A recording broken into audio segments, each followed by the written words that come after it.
And welcome to Dungeons and Drama Majors, the live stream D&D show where a bunch of us drama majors get together and play Dungeons and Dragons in a steampunk themed universe of our own creation, where we have a ton of fun, and we hope you guys watching have a bunch of fun as well. Oh, yeah.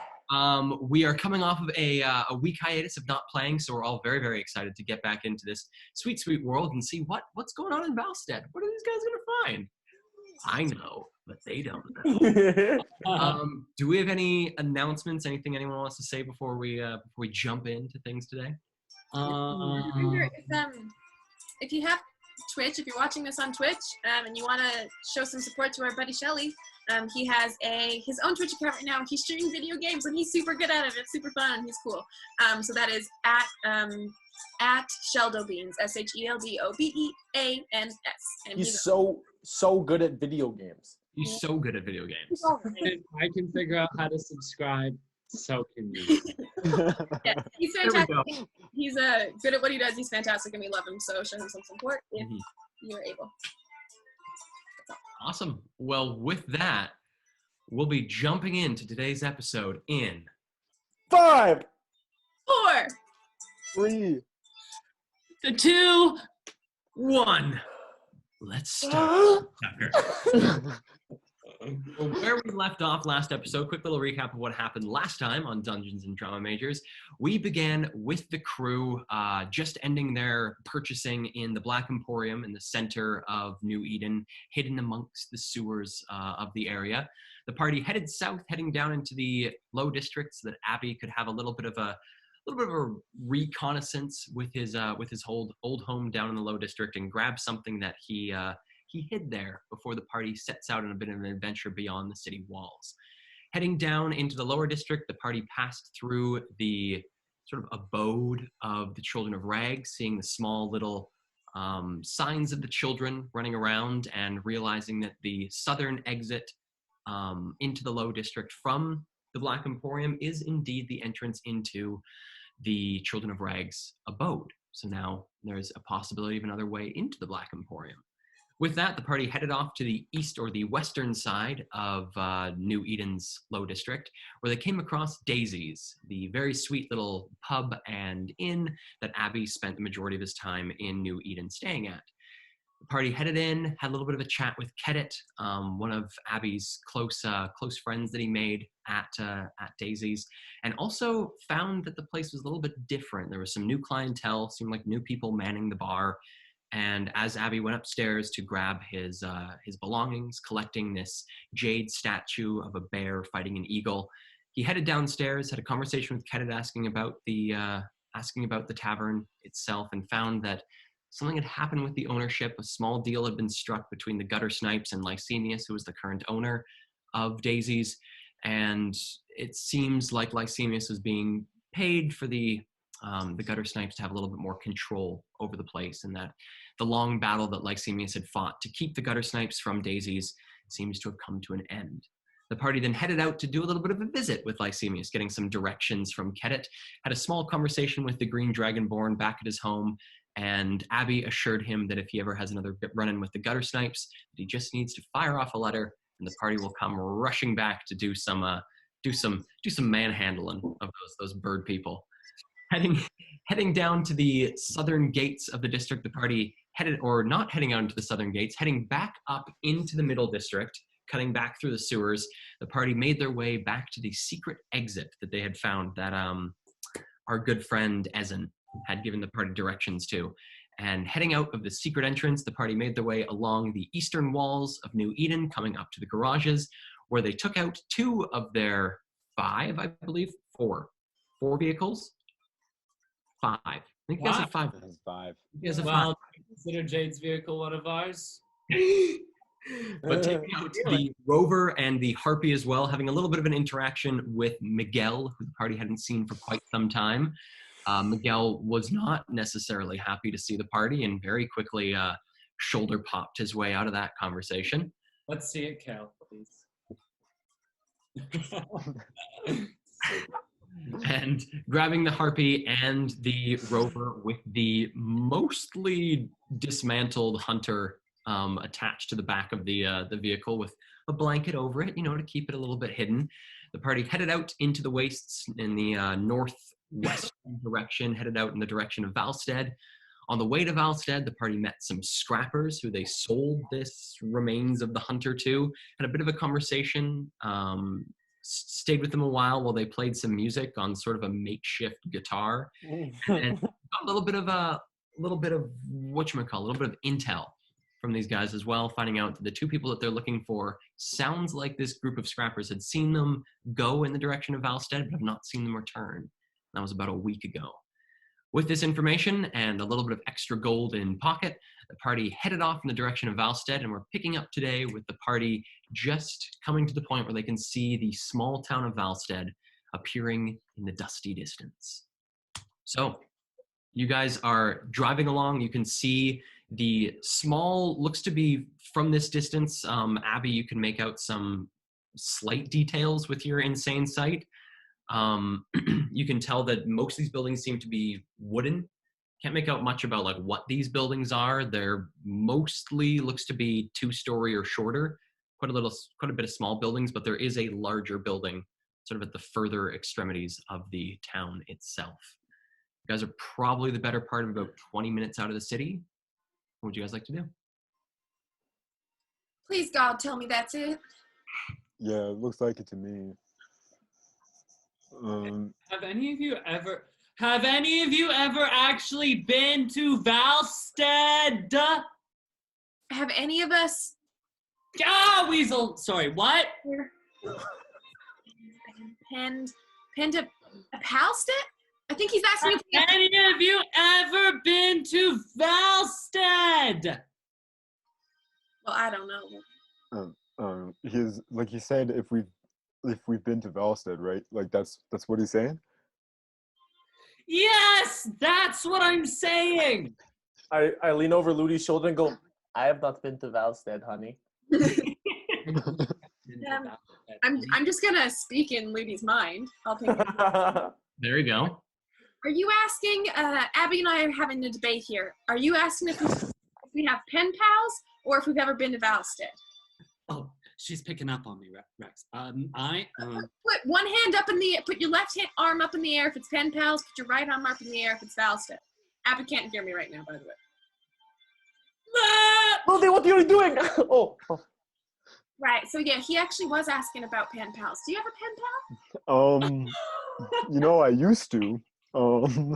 Yeah, like write letters to him.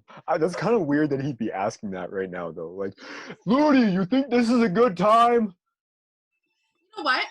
I'm actually curious, though. Have you ever been to Valstead? Now that you have. No, I don't think so. No. I'll tell Ludie about the pen pal situation. Right, thanks. I'll speak in Ludie's mind again. I'll go, yeah, so no, we haven't been to Valstead. Has Rex? Have you? Put 2 arms up in the air if yes. Ludie, what are you doing? You're making that thing with your shoulders again, like you're going to take your hands off the wheel. No. She said put both hands up in the air if you've ever been to Valstead. And Well, let me do it. Oh. No. We have not. And then I'll message again. I'll go, so Ludie, you put both hands up in the air if you have been to Valstead. Rex puts 2 hands up in the air and twirls them around in a circle if you haven't been to Valstead. Okay, Rex, so you gotta put both your hands up in the air and twirl them around in a circle to answer Isla's question correctly.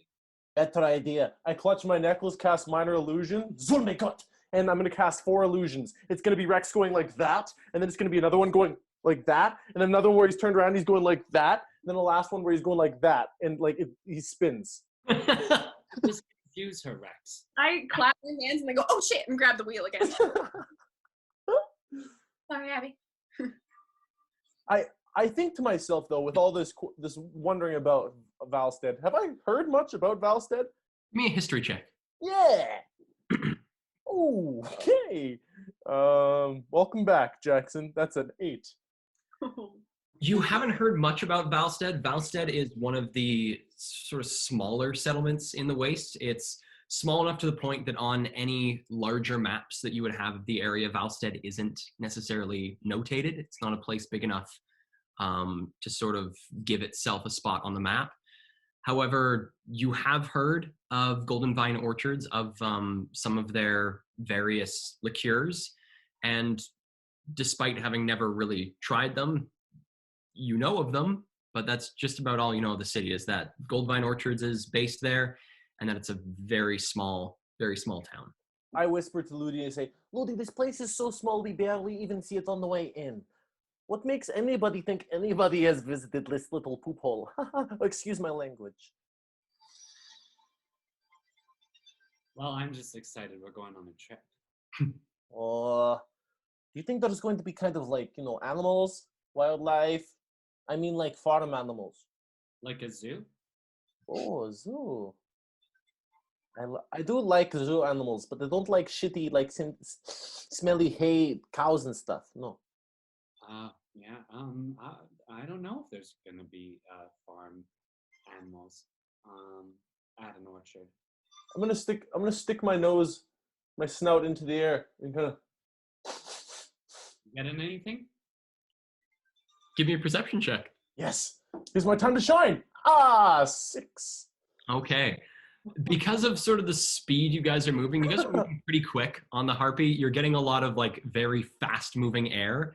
All you can really get is the dust that's being kicked up from the travel, and there's not much in the area that looks like it would necessarily produce heavy smells. Like you don't see any farm animals in the nearby vicinity. But a lot of dust, a whole lot of dust. There might be like a snake in the orchard that like tells us we shouldn't eat any of the fruit. That's old Eden. That's not new Eden.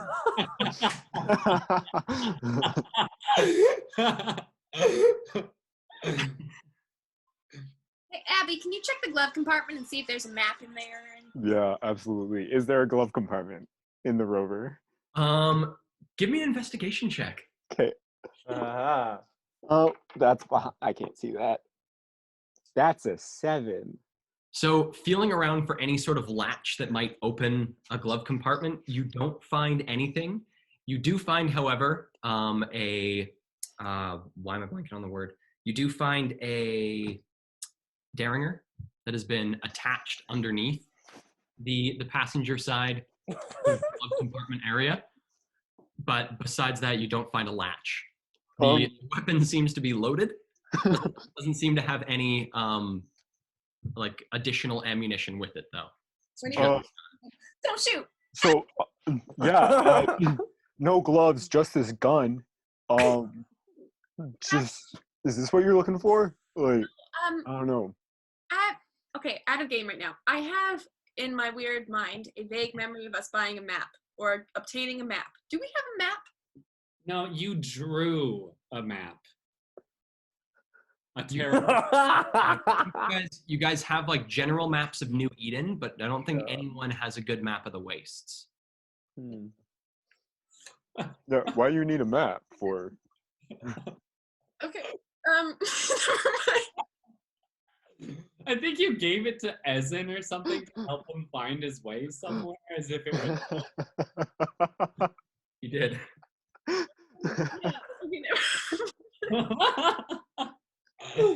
So is there anything else you guys would like to do on the approach? You're probably the better part of about like 10 minutes out of the city. I was just thinking if we had one, then we could mark everywhere on it that we've all been. Like, and then we could like hang it up somewhere and be like, hey, this is where we've been in the world. You know? My signs, like I wouldn't get very far right now, but eventually. What are you saying? Are you trying to be sentimental right now, Isla? We are going to go to crime job. I can't hear you. In Rex's head and go, why are you crying about What? a frog? You say you're crying about a frog? Crying. And I look over at Abby and smile like I just did something really good, but he doesn't hear me when I speak to him. I keep rolling my R for the next about minute and a half as we're pulling into the city until I realize people could probably hear me as we're getting close and go, cry. Stop it. Rex, stop. I've stopped.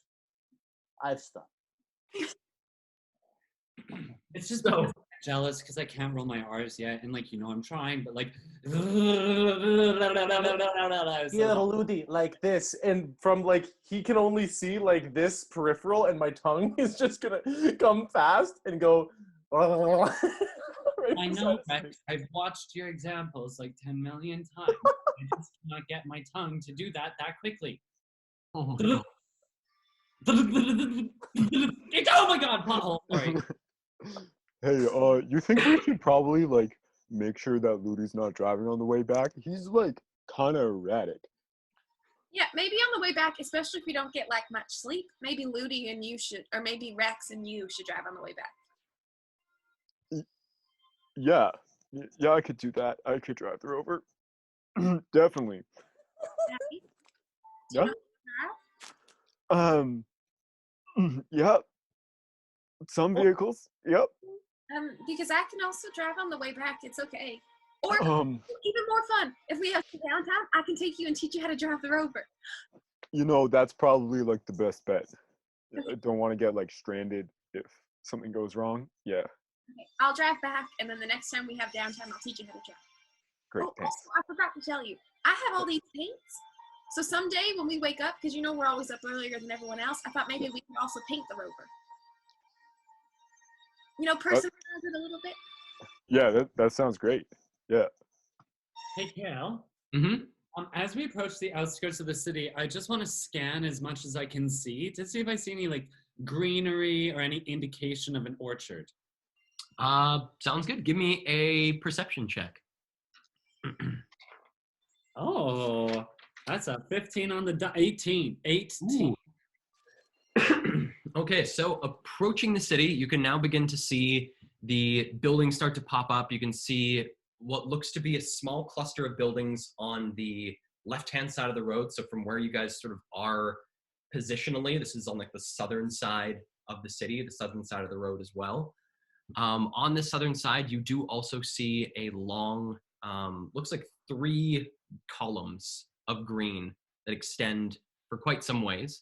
On the opposite side of the road, you see another cluster of buildings. Just beyond this cluster of buildings, there was this large building that Abby had seen before.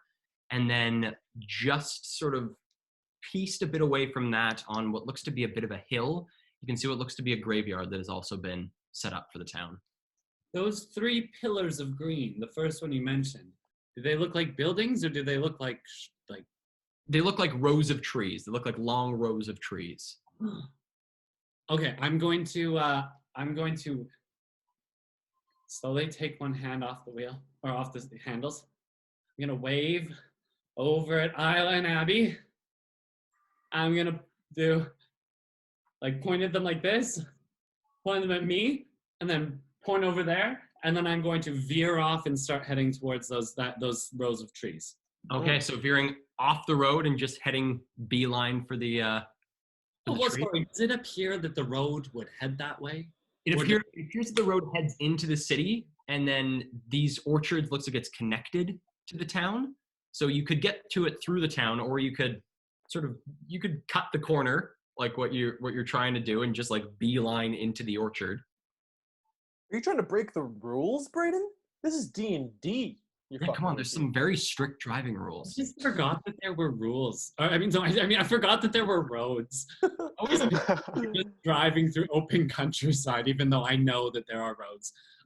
Yeah, I'm still gonna do it. Okay. Just So I don't want to have done that whole rigmarole and then been like, never mind, to keep going. So yeah, I'm gonna veer off. So Abby and Isla, you see LUDIE pull up next to you, give you a series of very fast gestures, and then sort of slow down slightly to get behind you and veer off in the direction of this sort of greenery on the left-hand side, the southern side of the road. Should I follow him or should I take the road? Yeah, I don't know. I don't want to get too separated, so maybe we should. You know what? Rover's good for off-roading. And I just yank it and go after him. Okay. LUDIE, I'm going to need you to give me a dexterity check. Oh, and Isla, I'm going to need you to give me a dexterity check with advantage. Ooh. The Rover is better off-road. Off Rover. Flat dex? Yes, flat dex. 20. 20. KAEL, Yes. I'm going to feel lucky. You're gonna feel lucky. Okay. And that's all I'm gonna say. Oh. Uh, Holding a on to Ludi. dexterity saving throw? Nope, just a dexterity. So just dex. Roll plus dex. 12. Okay. So you guys veer off the road. Isla, you almost experience no change in difficulty in driving between the smoothness of this dusty road and the little bit more bumpy and sort of craggy terrain of the off-road. Ludi and Rex, there was a little bit more of a jerk. You're feeling a lot more of the bumps of this spot. Ludi seems to be handling himself. You guys aren't in any danger of falling off the bike, but it's very obviously an off-road trek. It's pretty bumpy. It's pretty rough. You're avoiding sort of what looks to be almost like small gopher hole-like holes in the ground, and just trying your best to not biff it. But you're doing it. You're doing it. They look like they're riding on a jackhammer. Yeah, I know they weren't gonna have kids before, but Yeah,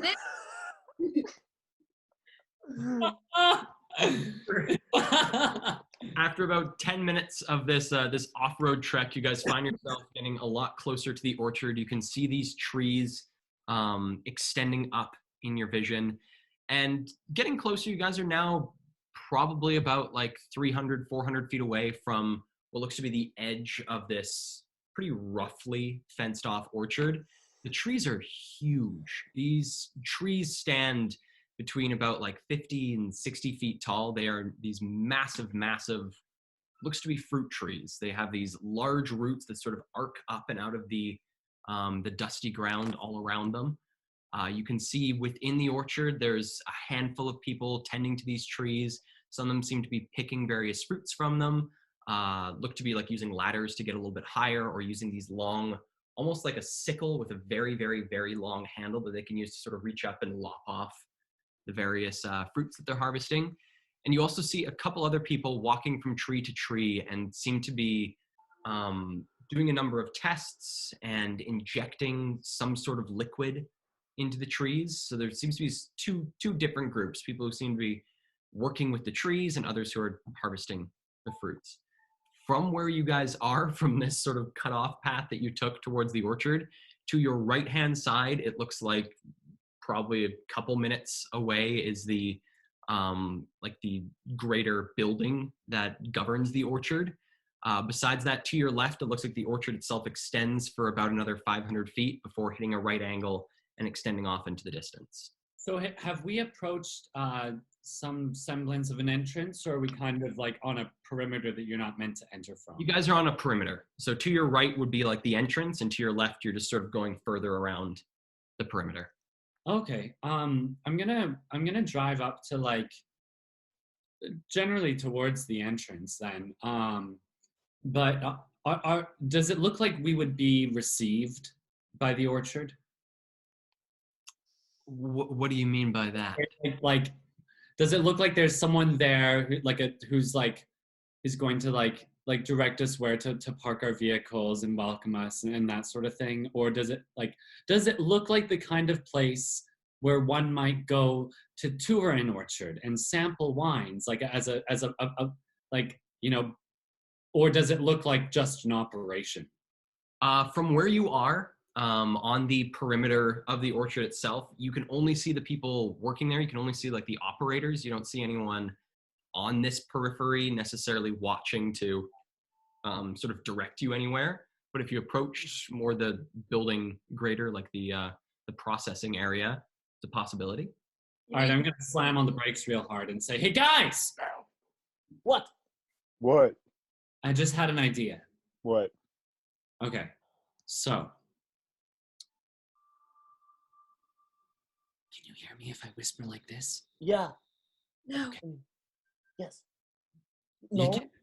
Yeah. You can. Okay, great. So what if the people operating the orchard have kidnapped whoever those people are that we're looking for? I forget their names right now. What if they've kidnapped them? So here's my thinking. If they've kidnapped them, maybe we should pretend that we're like tourists from New Eden or like prospective like tavern owners looking to like bulk order, bulk purchase, and ask for a tour of the place to try and get a feel for whether or not those people have been kidnapped because or like sorry, not to get a feel, like to have a chance to like scout the place out a little bit, you know, like maybe Rex, like when we're in there, copies the image of like one of the workers or something, goes looking around for them or something like that. Or I could too with my hat. I've only got one charge left, so like that's an hour. Because my thinking is that on the off chance, or possibly the good chance, that they have something to do with these people's disappearance, and we stroll up asking for them, they're just gonna say no, we have no idea, and then we have to sneak in on the down low. Hey, LUDIE. Hey, LUDIE. So, like, you know, great thinking. You know, interesting plan for sure. So one question for you. One little detail thing. Why the fuck would the orchard people have kidnapped our friends? Not friends. Personnel. Well, we don't need to put the fuck word in it. It's a little aggressive. What's the fuck word? And What was the? it's fuck is the word, Isla. Abby just said fuck and it made me grimace a bit. I know. Okay. I thought it was funny because I wanted to get you all to say it too. Hey, Abby, I hear what you're saying. I thought about it too. But my thinking is that it's I did say off chance. On the off chance. Yeah, so like should we like investigate like the pickup spot first? You know, Like, that's just my thinking. Like, Do we know where the pickup spot is? yeah. the Rusted Sickle? The Rusted Sickle Inn. Yes. We could go there and see if the bartender, some patrons have seen the two. You know what? That makes so much more sense. No, Ludi, you just saw the greenery.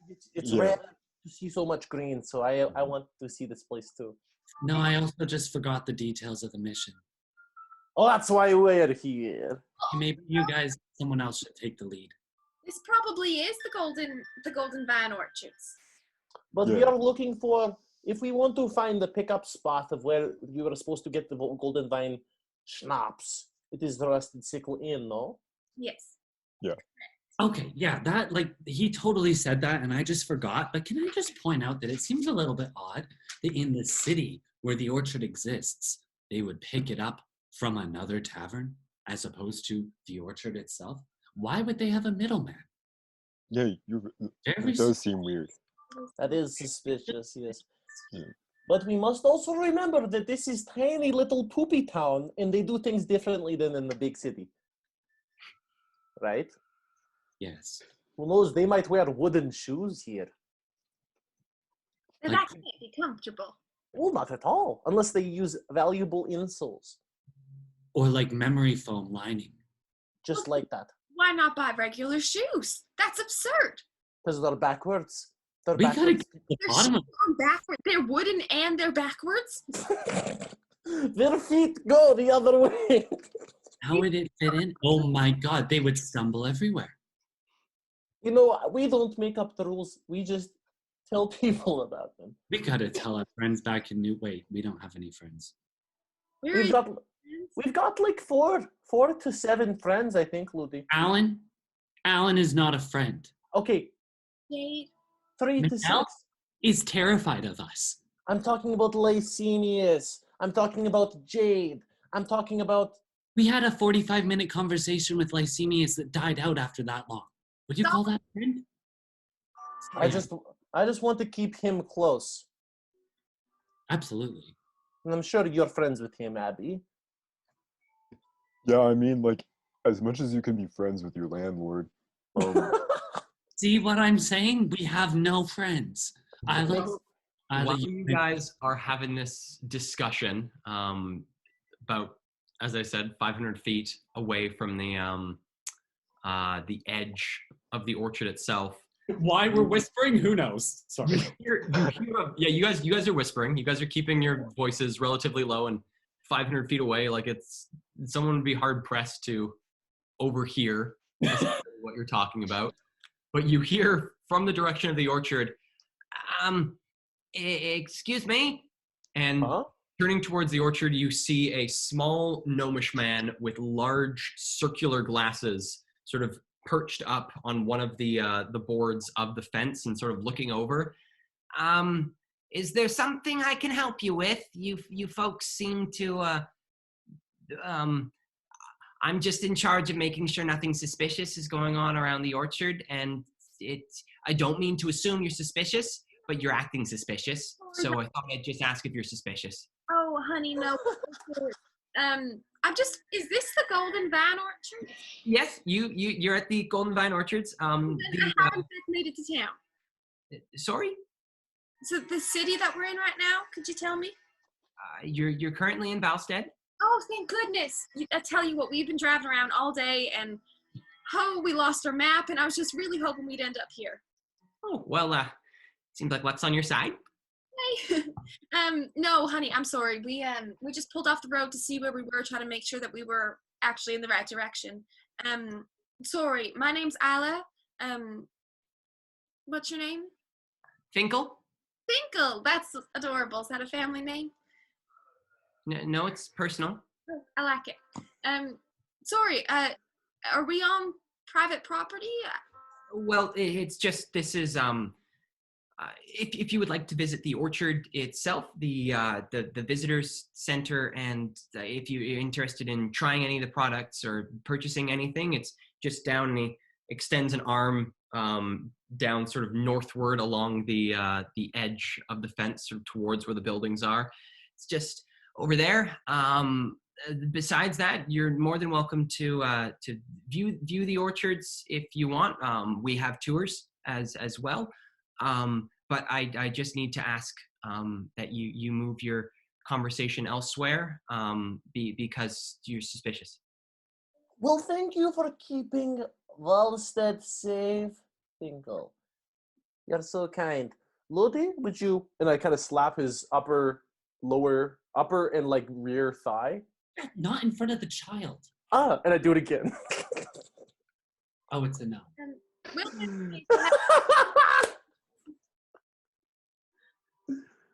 Okay, I'm just gonna turn the rover on. Bye. Bye, Finkel. A third time.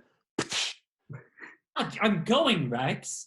Finkel gives you a little bit of a wave and hops down off the edge of the fence, and glancing over his shoulder, continues his walk around the perimeter on the inside of the orchard. You guys head around to the orchard proper, to sort of the distillery and the greater portion of the. I think maybe back to the road. Yeah, I'm just gonna find the sickle, something. The rusted sickle. I was gonna say, there's like a road that leads from the orchard to the city, right? Yes, the orchard is only slightly estranged from the city. It's like only like a couple minutes, like even walking from like the largest bulk of the buildings and sort of like the inner city to the orchard itself. So it's pretty close. There's like a small little pathway or road that would lead you to the city proper. Yeah, I'll just point Ludie, and Isla like that. Okay. So you guys head along the perimeter, sort of merge with the road as you approach the front of the orchard itself, and head into Valstead proper. Yes, and as we do, I am going to keep an eye out. I'm not sure who else is, for any rusty sickles hanging off the buildings. Keep an eye out for an apparent police service of some sort, like the Black. I know it wouldn't be the Black Guard, but like the Val Guard. The Val Guard. The Valor Force. And I will keep an eye on the road. Okay. Rex, give me a perception check, and Ludie, give me a perception check. And I'll join Rex in that endeavor. Okay. Give me your own perception check for that one. But let's see. Did you get above 10? Me neither. I got a 2. A 2, okay, I- and Abby? A 9. Thank you. Okay. So the two of you, as the vehicles slowly begin to putter along this smaller road heading deeper into the city, you can see the small wooden buildings rising up along either side of you. It's a pretty small city. You notice there's a lot of space between the buildings. Looks like things are pretty spread out. Judging by the amount of people on the streets and sort of moving about, you get like the general sense it's a pretty unpopulated city. There's not a ton of people that live here, but there's people out and walking, seem to be going from either house to house or out to the stores. And as you guys reach the main road that cuts through the center of Valstead, glancing around, you do see a number of different storefronts. You are able to make out the Rusted Sickle. It's not overly hidden. You are also able to make out what looks to be some sort of general store, as well as a post office, as you're making your way into the city proper. And LUDIE got a 9. Glancing about, looking around for anything that might resemble something like the Overseers or the Blackguard, you don't see anyone who seems to be necessarily policing. No one's really watching. And glancing about, it just seems like the city's too small to really require much of a security force in the city itself. Are there any other vehicles on the road? Currently, no. It's just you guys. What time is it?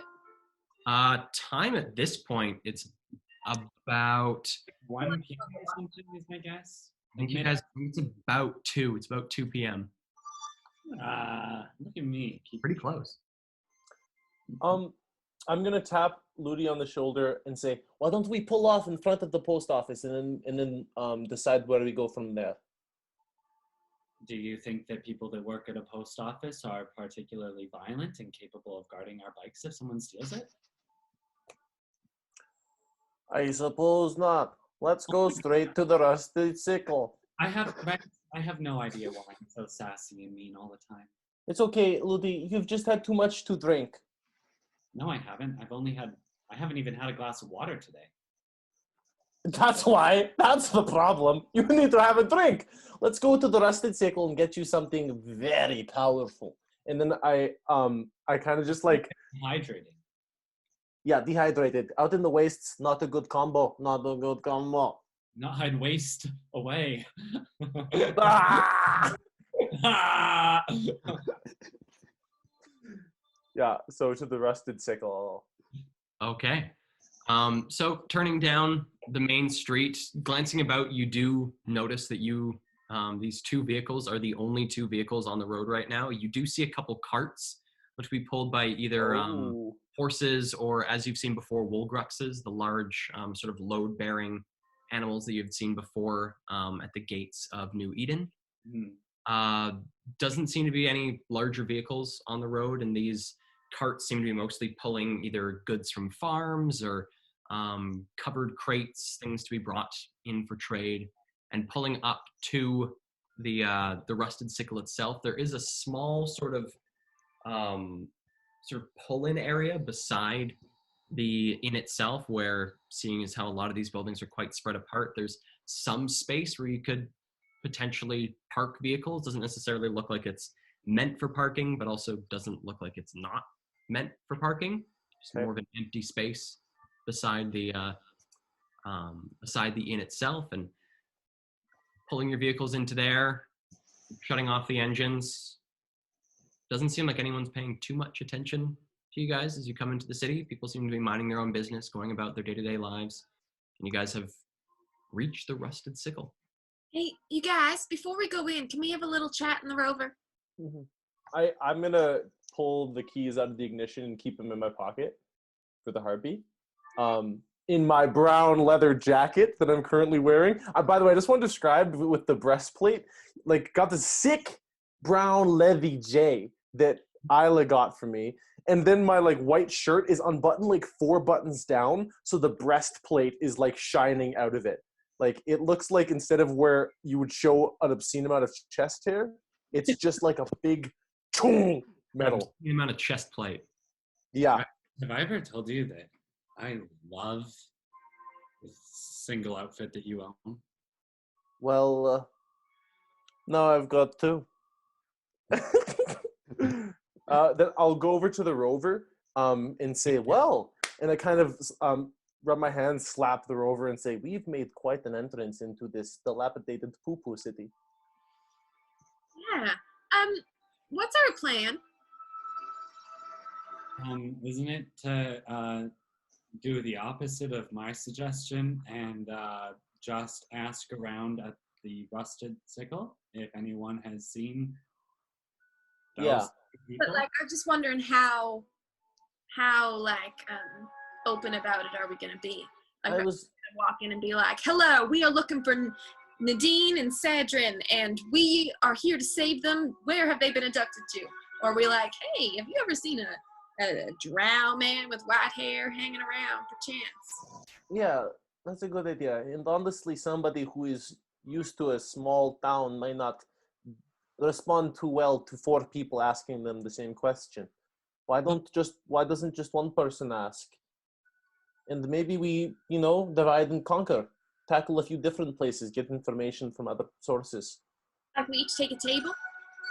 Well, I was thinking going to the post office. We could, yeah, or we could all stay together and just go to each place as a group. Okay, and we'll have one person designated to talking to every person. It's perfect.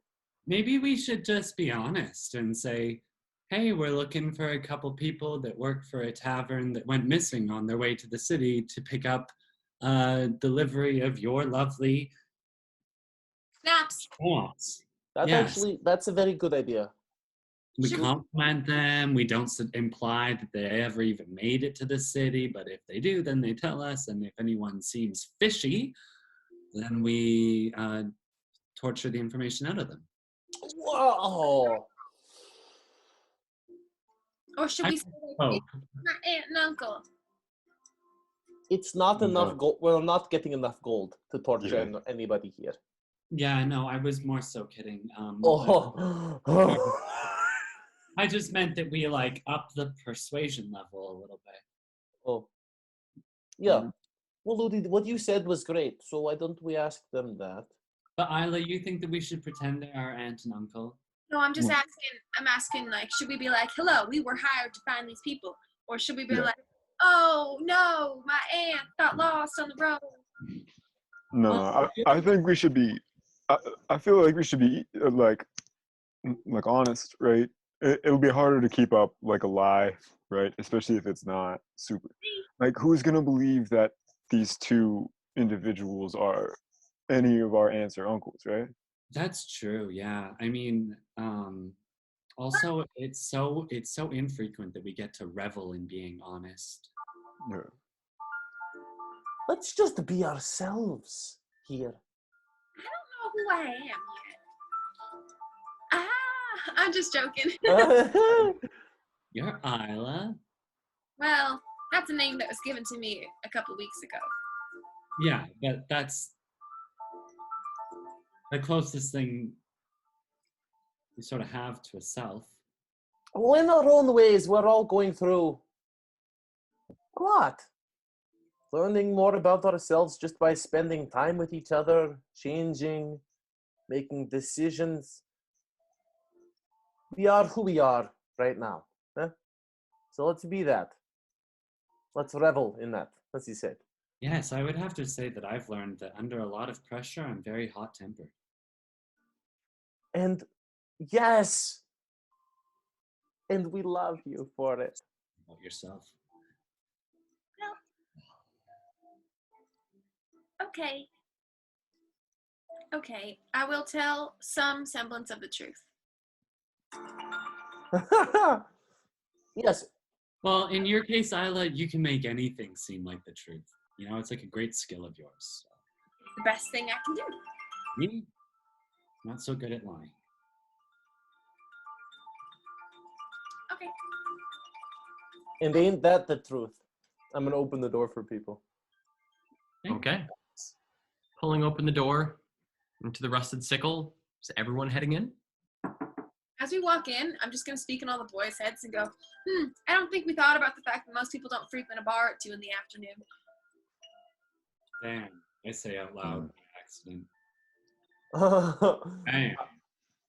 And In so the gold bar. pouring in to the Rusted Sickle, you guys find yourself in a very small, quaint, single-story inn. The far end of the inn itself, sort of dimly lit with what looks to be small little oil lanterns, is the bar itself, where a long, blonde-haired woman currently works at cleaning glasses and prepping various drinks. A young, short, black-haired boy, human as well, makes his way throughout the inn itself and delivers various drinks, small bits of food to the 3 tables of people that are currently sitting in this small inn. What it looks to be as you come a bit further into the inn is that there's 2 wings, one on the left and one on the right, that house the various rooms of this inn. But besides that, there doesn't seem to be too much to this place. It's pretty quaint, pretty small, and as you approach, the woman at the bar glances up and, well, good afternoon there, folks. What can I do for you? Hello. We are here on a little bit of a reconnaissance mission. We have friends who are supposed to be coming into the city for a pickup. Well, they're not really friends, I guess. They're like a friend of a friend. And we don't know if they ever actually made it to the city, but we know that they went missing. And we thought, since this is the end, this is probably like a hub where people come for drinks and stuff. Maybe this would be the best place to check and see if you heard of them. I think they were supposed to come here to pick up. Is that right? yeah, they were here actually Like here. Golden Veil. They were here for an order of the schnapps. Schnapps. I vaguely remember them, yes. Let's see here. And she pulls out a large leather-bound book from underneath the counter and flips it open, flipping through a number of pages until she gets to sort of about, I'd say about like 2/3 through the book. And do you know sort of approximately when your friends would have been by? Yes, just 1 week ago. And do you have names of your Yeah. friends? Nadine, that's a female human.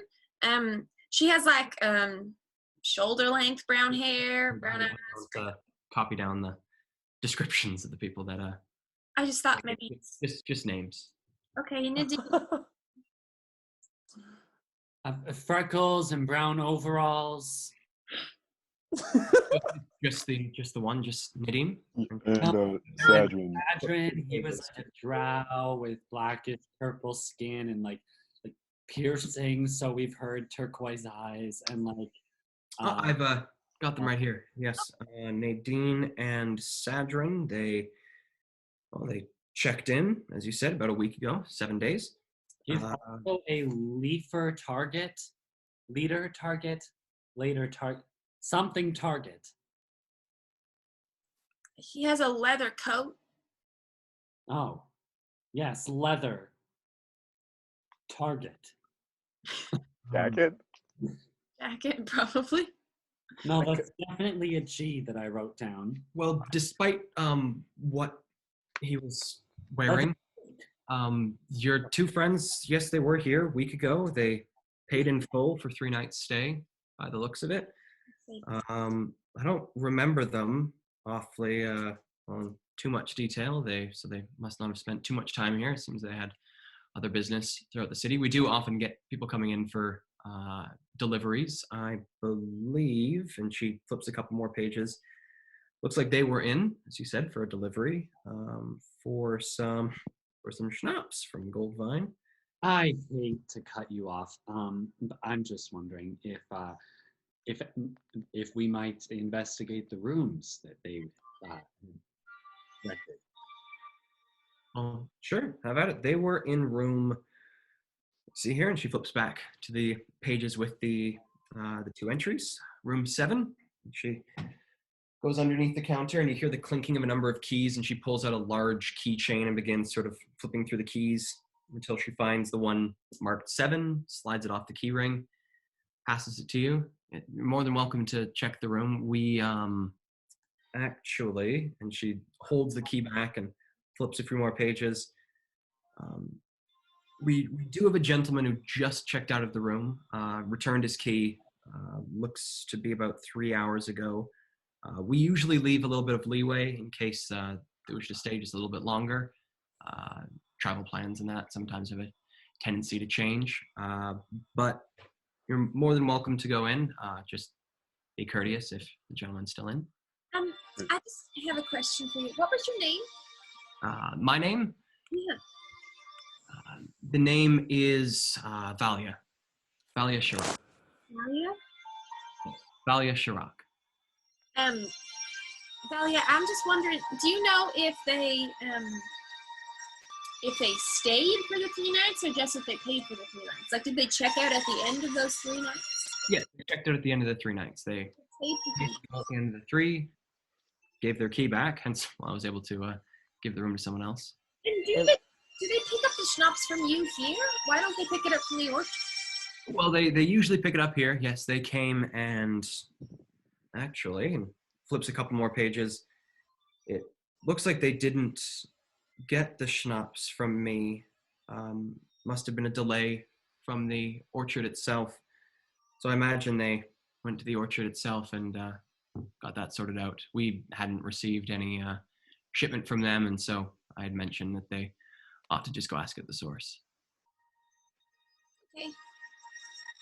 So if the guy's just in there, should we like knock first and then leave if he's in, or should we just say, hello, courteous gentlemen, we just want to take a quick look around your bedroom, sir? Should be fine. I mean, I'd judge the situation. Oh, don't you worry. If anything, we are the best judges of situations. Well, I And also talent shows. trust you to do that. And she hands you the key and waves, Ikra, show these fine individuals to room 7, please. And the short black-haired boy comes over and, right this way. Just follow me. Just down this way. As we're going to, oh, did you just say, hey, Ikra? I was just about to do the same thing. I go, hey, Ikra. Yeah? How much of the news of New Eden comes out to these parts? The big city. Yeah. We get bits of news here and there. Travelers, people passing through just for a drink or place to stay. We don't get a lot of it. Hear about a lot of the cool stuff about the like the automatons, and like everyone always calls it like the Clockwork City. Like it sounds like a neat place. I'd like to go there someday. Automatons are cool. Yeah, they seem really neat. Well, much like a pigsty, it needs a little bit of cleaning before you can see the magic underneath. Just like the rooms here. I laugh loud enough that anybody staying in this thing could hear me. Two heads turn towards you. There's a dwarvish mailman and a human woman sort of peek up from their breakfast or lunch at this point and glance over at you before returning. How old is Ikra? Ikra looks to be between about like 14 and 16. And were you about to ask the same question? I don't know how things delayed, but we just, on my screen, we just said that at the exact same time. I Oh, couldn't hear you. Oh my god, that's so cool. Oh my god, great minds think alike, or... We'll seldom differ. Yes. So how old does Ikra look? KAEL, sorry, 14 you said? Yeah, he looks between 14 and 16. Okay. I'm not checking him out at all. But I'm just trying to like casually pay attention to whether or not he appears to be checking any of us out. Okay, give me a perception check.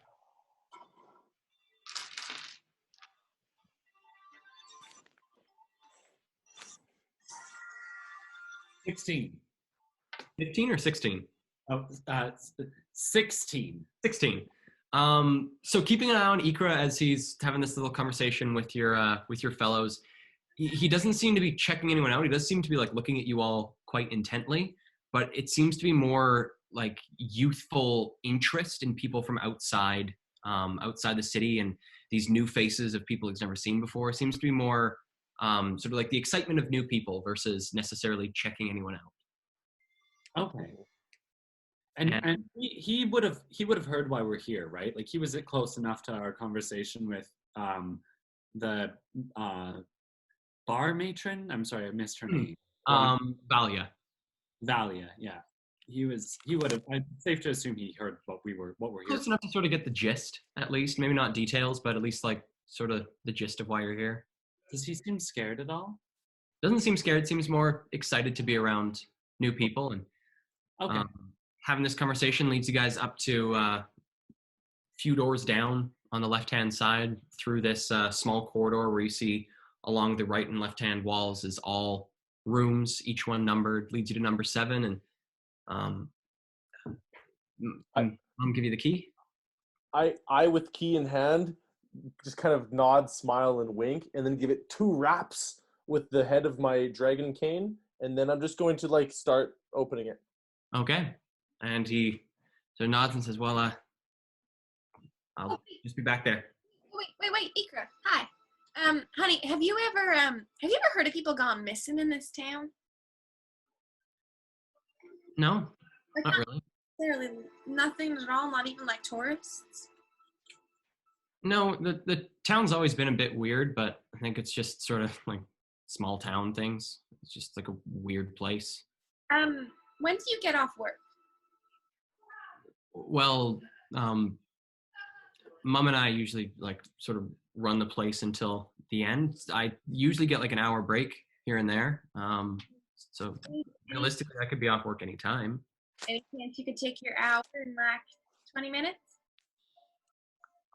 Give me a persuasion check. 24. Yeah, sounds like a deal. Okay.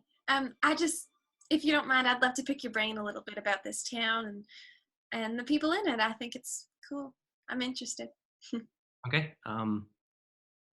Sounds good. I'll go. Where should we meet you? Can meet outside of here. I can meet outside of the Rusted Sickle. I could also like meet you somewhere else. Like I heard you're something about the Goldvine orchards. I could meet you there. Why don't you show us the way over to the orchards when we're ready to leave here, Ikra? Sure, that's something I can do. Yeah. Maybe even before we get there, like, are there any empty rooms, like vacant rooms here that we could just like hole up and chat in for an hour? Mom's a little bit particular about sort of people holding up in the rooms. If you wanted to buy one of the rooms, I mean, sure we could, but she is a little bit sort of one of her things. She doesn't like people hanging out in the rooms. I raise my cane like right to like Ikra's brow level, but to gesture to everybody for their attention. And I say, we will consider getting a room. And I almost like kind of knock him a bit. And then I open the door and move into room 7. Okay. Hand him 2 gold and then walk into the room. Okay. So Ikra sort of standing at the edge of this room. You guys walk in. The room's pretty small. Not a whole lot in this room. You can see on the left-hand side of the room as you come in, there's a small desk that's quite tidy. Looks like something that's set up for travelers to come in and have a spot where they can either do some work or write some letters. There's a small bed at the center of the room. There are 2 different closets leaned up against the walls on either side of the bed. And it looks like the gentleman who did purchase this room before is still here. Away from you guys, sort of hunched over, looks like either reading a book or looking at some piece of parchment, but is very much in the room, but doesn't seem to react to you guys coming in. Oh.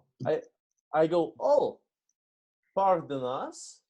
What does this man look like? From the back, they appear to be human. Look like they have about shoulder-length brown hair. They've got a decently muscular build. Look to be wearing clothes of someone who likely came either from this town or from like a similar smaller town. Doesn't look overly wealthy. Besides that, not a whole lot you can make out from sort of the back of them. Sorry, pardon us. And I wait for them to look at me. I'm gonna get close and kind of like look at them in the face. And Okay, say, give me a perception check. okay. 14. Okay. So as you... Hey, can I say quickly, Rex, I think they might be blind. Blind people would still turn around. So as you And blind. circle around the bed and see them and begin to get a little bit closer so you can see the front of them, you begin to notice that there's like a slight tremor to them as they're hunched over on this bed. And coming up to look at them, even as you get your face sort of closer so you can try and see their face, they don't turn to you, they don't seem to notice you. But as you see the front of them, you see their face is incredibly emaciated. Their eyes are bloodshot beyond belief, and they just seem to have a blank look. They're not looking at a book, they're not looking at a piece of paper, just seem to be looking at the floor dead in front of them. I grab Isla's hand. Are they a human? They look human. Does he look like he's still alive? Give me a medicine check. I'm gonna look around and see if I see any like needles or anything that would indicate like drug use or whatever. Give me an investigation check. 23. Okay. Judging by the very slight, even despite this tremor, you can just make out like a slight rise and fall of their ribs. Looks like they're breathing. Besides that, without like more of a physical examination, there's not a whole lot you can tell about whether they're alive. They're definitely breathing. I look at. Oh, sorry. Was there another check? Nope. Yes, there was the investigation check of Isla to look for needles. Or anything drug related. That's 11. 11. Glancing about the room is pretty well spotless. There looks to be nothing in this room besides a small pack that he has leaned up against the side of the bed. I spin around and look to the door to see if Ikra is still there. Ikra, you can see him just leaving. Looks like he had glanced in and like sort of on his way by, had glanced in to see what was going on. And I call out just before he goes. Ikra, Okay. boy. Sort of see him back up and peek around the door. Yeah. Do you know where this traveler hails from? I can ask Mom. I'll be right back. Please do. Wait, hold on just 1 second. Yeah. You see him run off and then sort of back up again into the doorway. Yeah. Just 1 sec. I'm gonna speak in the boys' minds. Maybe we should have him come see the man first so that they know we didn't do it to him. Yeah. Yeah. Ikra, do you know what's wrong with this gentleman? He seems to be shaking and Ikra sort of pushes his way into the room. It's pretty tight with the 4 of you, 5 of you plus Ikra, 6 of you plus this gentleman on the bed. It's pretty tight. You guys are all not a whole lot of moving around space in this room. The room itself is maybe the better part of about 15 feet by 10 feet, if that.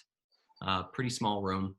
But Ikra sort of pushes by and comes beside Rex, who's right in front of him, sort of giving him a bit of a look. And Ikra squints and waves a hand in front of him and places a hand on his shoulder to shake him. And in that moment, the head jerks up and an arm lashes out. No! On Ikra? On Ikra. Can I react, KAEL? I would know. This is a melee, so there's no way you can, unless you have a reaction that can stop a melee attack. I don't think so. I don't believe you do. But that is a, let me pull up this thing's stat block. Yeah, that's a 13 to hit. That hits. No. Tight room, guys. A tight room. yeah. So this, whatever has happened to this man, whether he was shocked by this action that Ikra took of touching him, the first person to actually like lay a hand on him, the gentleman lashes out with a hand, bashing across the side of Ikra's face. Ikra slams into the wall and lands on the floor unconscious as this person stands up, body shaking and tremoring. You can now see as they've come up to their full height, their arms now exposed from underneath their clothes are incredibly gaunt. You can see some places where the skin looks like it's completely sucked to the bone. And as they sort of wheeze this really raspy breath, they then lunge towards the party. I need everyone to roll for initiative.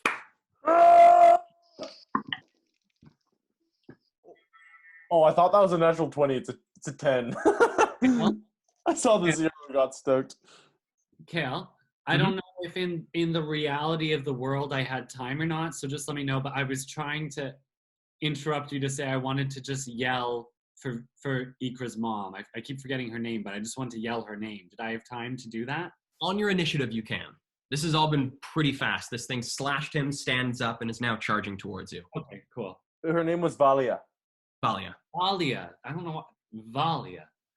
Like Valium, but Valia. Valium. So, Never mind. I think I know what that is. anyone 20 and above initiative-wise? Yeah, 21. Oh. 15 to 20. 16. 19. Woo! This is maybe one of our best initiatives we've ever had. And what is yours there? Oh, it's so cool in the little room. 13. Woo! What's your mod? Plus 2. 3. Plus 3. Plus 3. Plus 3. Okay, so you do go first.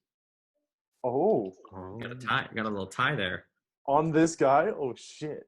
So maybe that's when Ikra's rolling his death saves.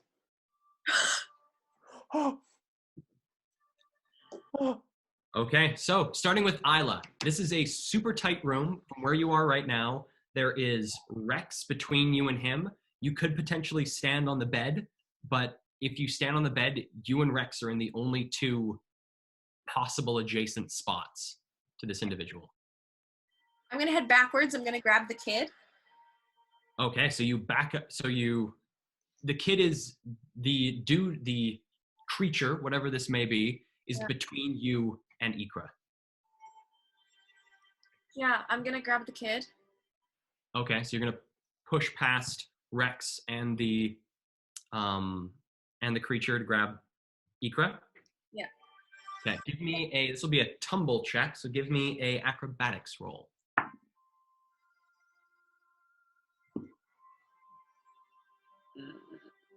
Oh,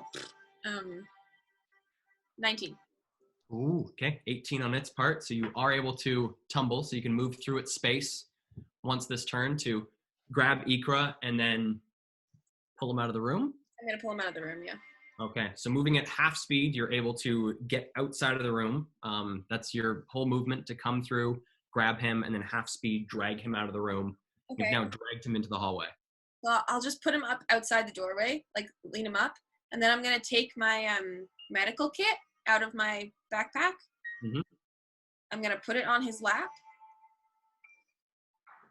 And I'm going to call out, Valia, your customer's kind of crazy. I don't know what's happening. He's okay. Just, you need to come here. And then I'm going to use my dash action to get back in the room, but I'll leave enough room that any of the boys could get in front of me to fight the guy. Okay. Would you like to use your bonus action to disengage? Because he will take an attack of opportunity against you if you don't. Sure. Okay. So you use the bonus action to disengage, doesn't get an attack of opportunity. You pull Ikra out into the hallway and rush back in to the room. Jumping from there, we now have LUDIE. So LUDIE, there is one spot, there is the bed. You can hop up onto the bed that will give you melee range of the creature. Besides that, there's no other way to get melee range besides trying to squeeze into the spot that Rex is in. Okay, thanks for letting me know. Yes, I will hop up onto the bed, and I'm going to try and take him out at the knees, just to what's the word? Sorry, when you immobilize someone, or like when you You're trying to do like a trip attack, trying to knock him prone. Yes, that's the word, prone. Yeah, I want to knock him prone. Okay, give me an attack roll. Okay. Ooh. Fuck, that's a 10. Okay, I just want to make sure I'm doing this right.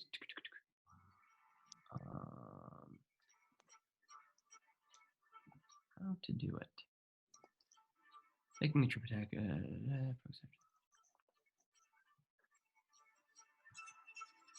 Cool. Okay, so you do succeed in tripping him. So instead of dealing damage, you are able to instead knock him prone, able to take a shot at the knee.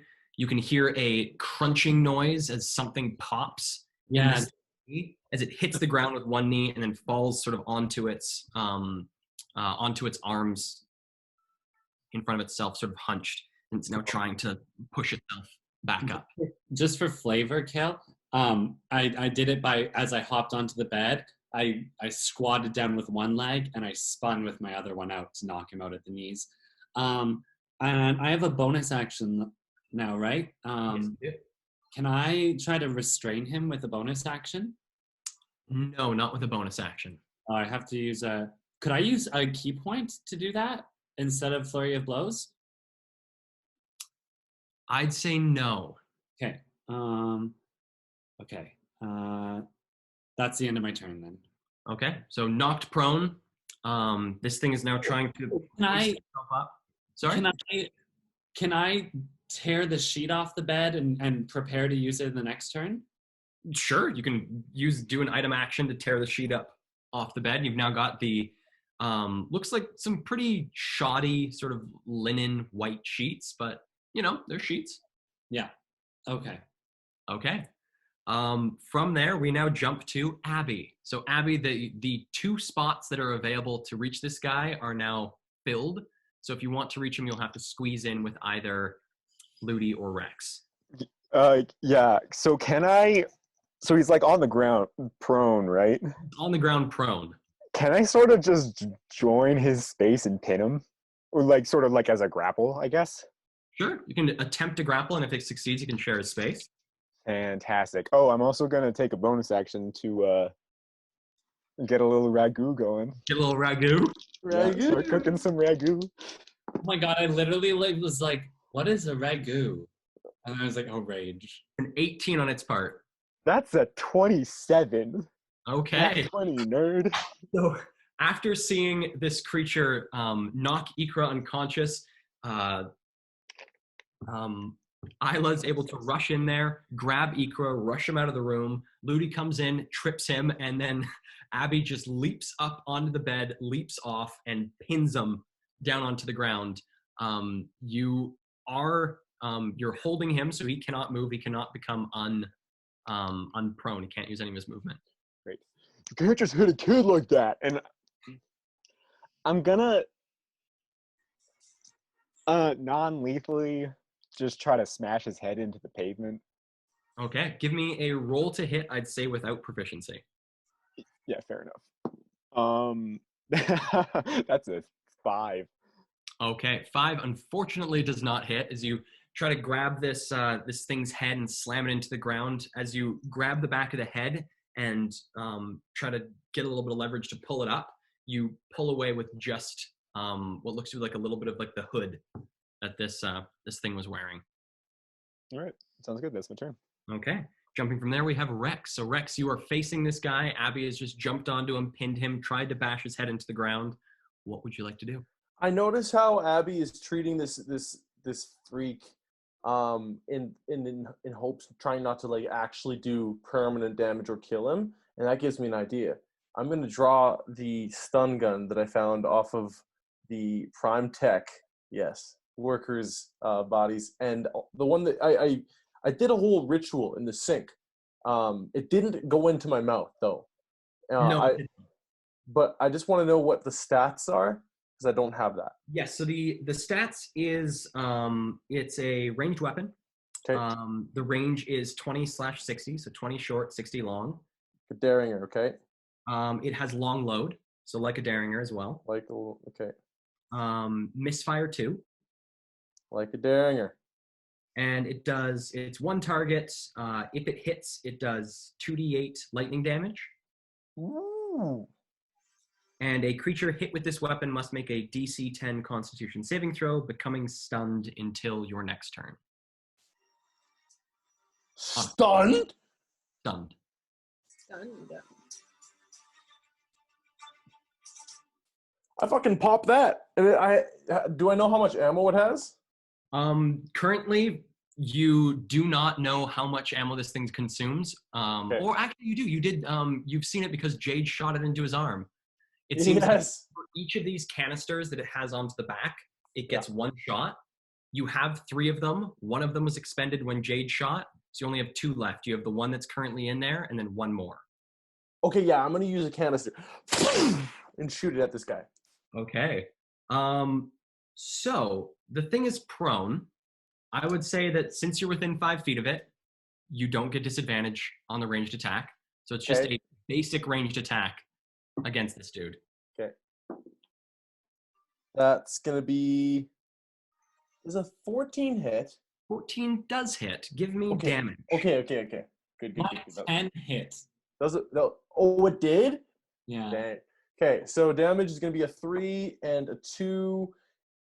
Is it a packed weapon for me? Not unless you've taken the ritual to make that one your packed weapon. No, I was trying to just eat it before. Yeah, so until you do the ritual to make it so that that's the one gun that you summon, it's not a packed weapon. So do I just add dex? Just add, it's actually, you don't add anything to this one. It's just the lightning damage. 5 lightning damage, and then the con save. And the con save. Okay, so 5 lightning brings him to, oh no, where did he go? He was, there he is. 5 lightning brings him down to, there's his health. And a constitution saving throw. Let's see what this boy does. Where's his saving throws? Okay, and he does fail it. He is currently stunned. That's a blessing. I sort of just, like, does it have tethers, or what does the shot look like? The shot, as you had seen it when Jade shot this thing into his arm, but you didn't, I guess, see so much the projectile. You just saw like this like blast of blue light into Jade's arm. There is a bolt, looks like almost like a bullet-sized bolt of this blue energy that fires out of the end of the gun. Looks like condensed electrical energy. It fires into him. You can see like arcs, small arcs of electricity. Abby, you get a little bit of static from being connected to him. You can feel the hairs on your body just all immediately stand up. As this bolt dissipates into the creature, there is like a slight guttural like as the whole creature's body tenses up and does not move. Okay. And with that, we now go to its turn. It is stunned. And then we jump to our friend Ikra. Okay. Oh. Jumping back to the top of initiative, we have Isla. What would you like to do? You've just run back into the room. I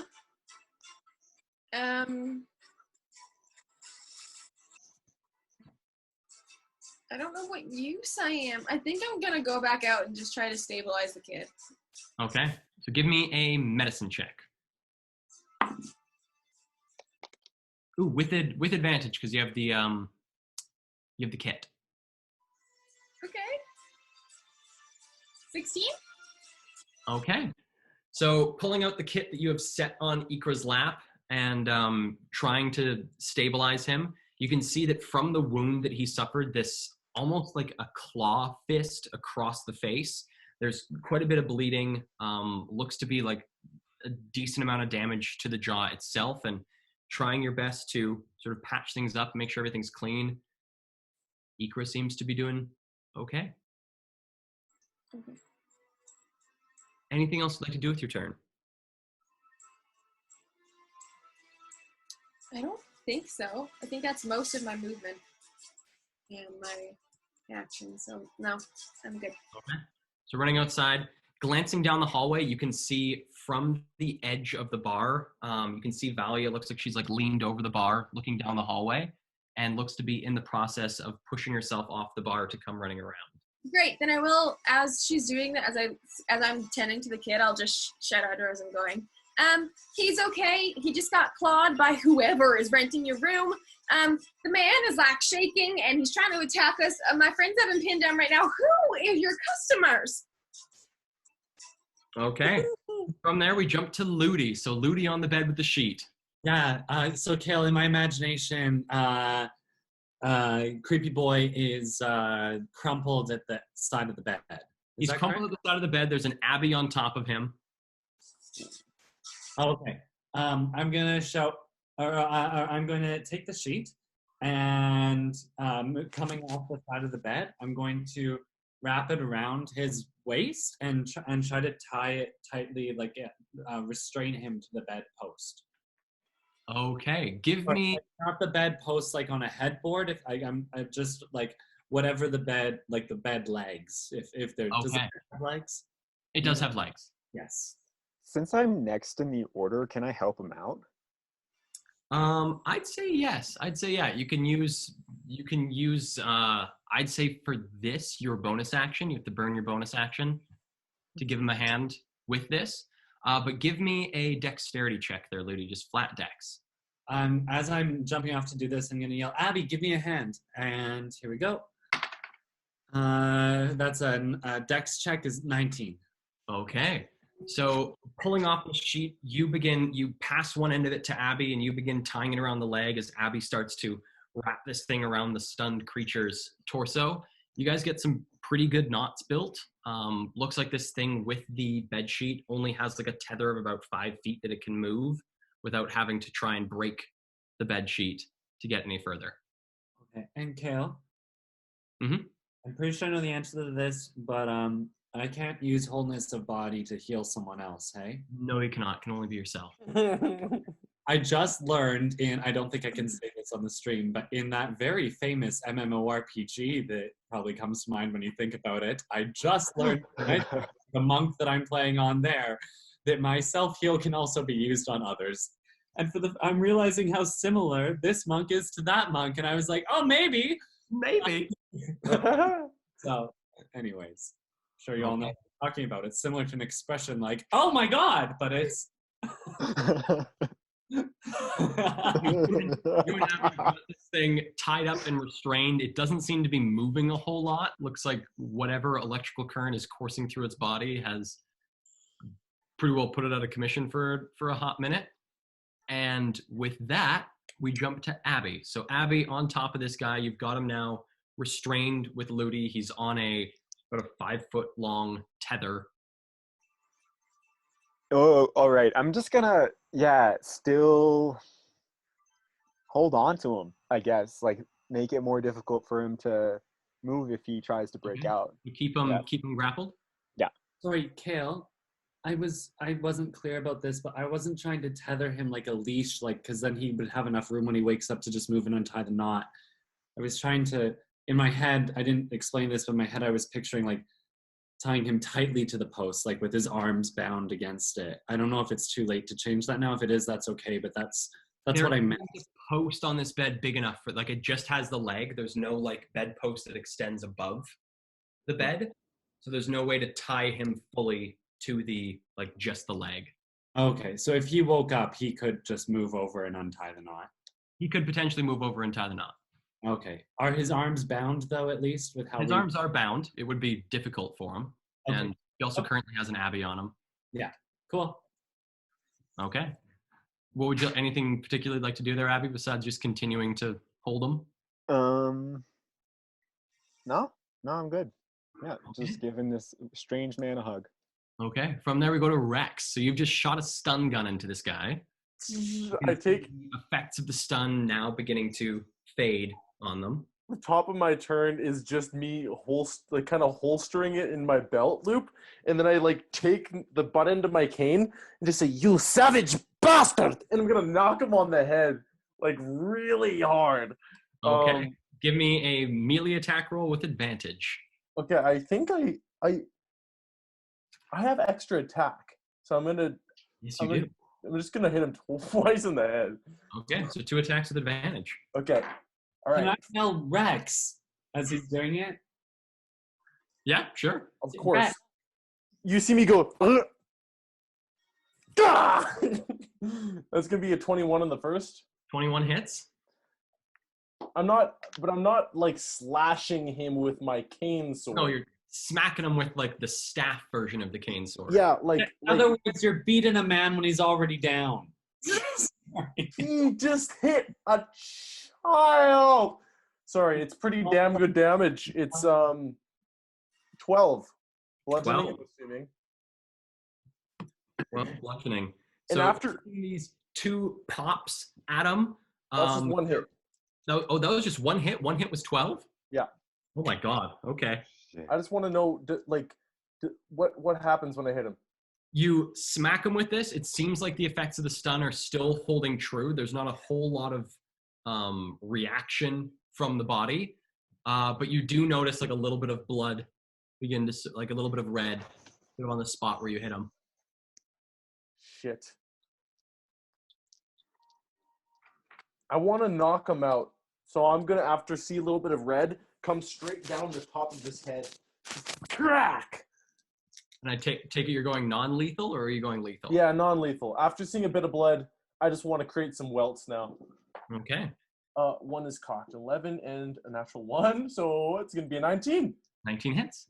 Okay, and D8. A 1, so that's going to be 6 damage. Okay.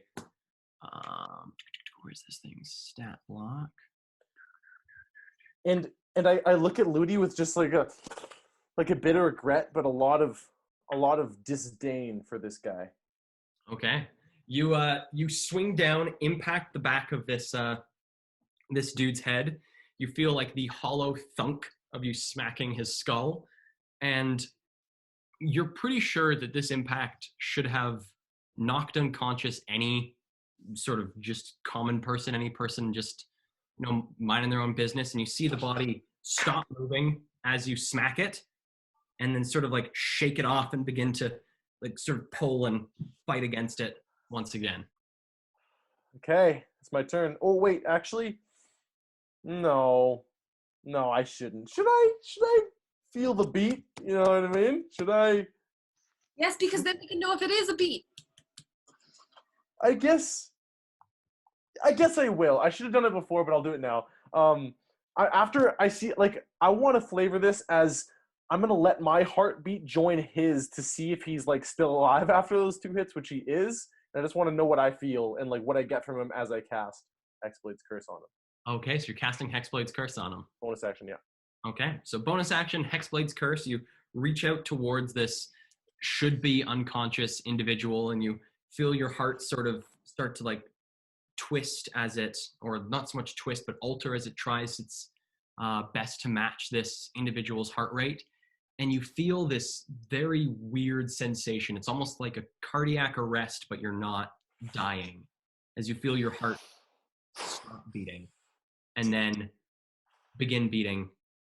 But it's not the connection. It's simply your own heart's need to beat.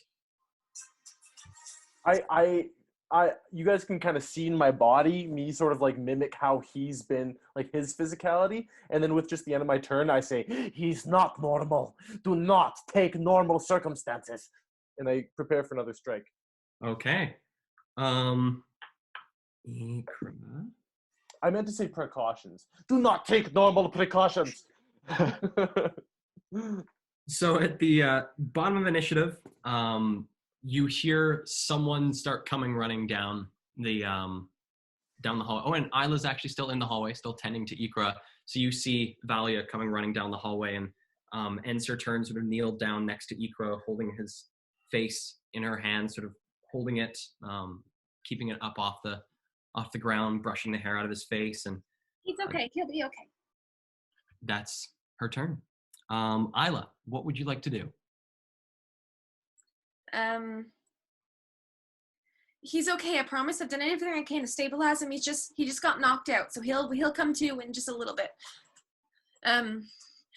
Who is that? It's one of the we've known him for some time. He comes and goes, sometimes stays in the city. The individual known as Harlan Dorlan.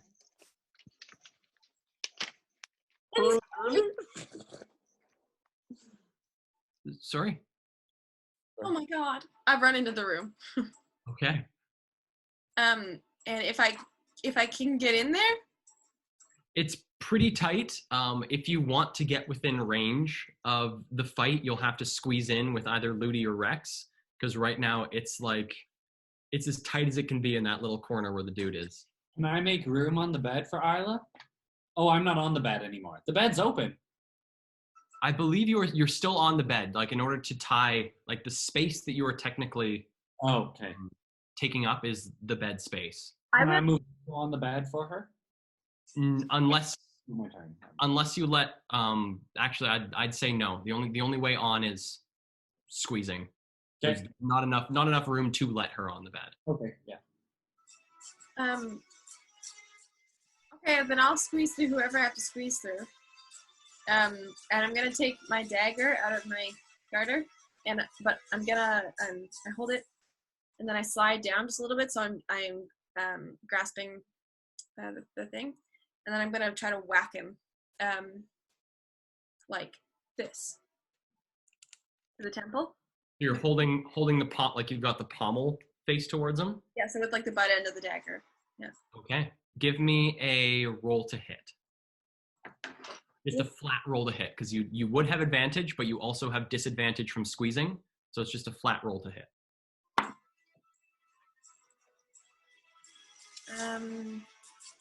12. 12 just hits. Okay. Do I get sneak attack because I'm with everybody? They're technically, I would have had advantage, so technically I get sneak attack. Yeah. I'd say you would not, because I wouldn't count this as a finesse, or not necessarily like a finesse weapon, because you're using the weapon not as it's normally used. Like instead of dealing piercing damage, you're instead going to be dealing bludgeoning damage at the back end of it, and so the damage is just going to be 1 plus strength mod, with a minimum damage of 1. Wait, what? 1 plus my strength mod? Yes.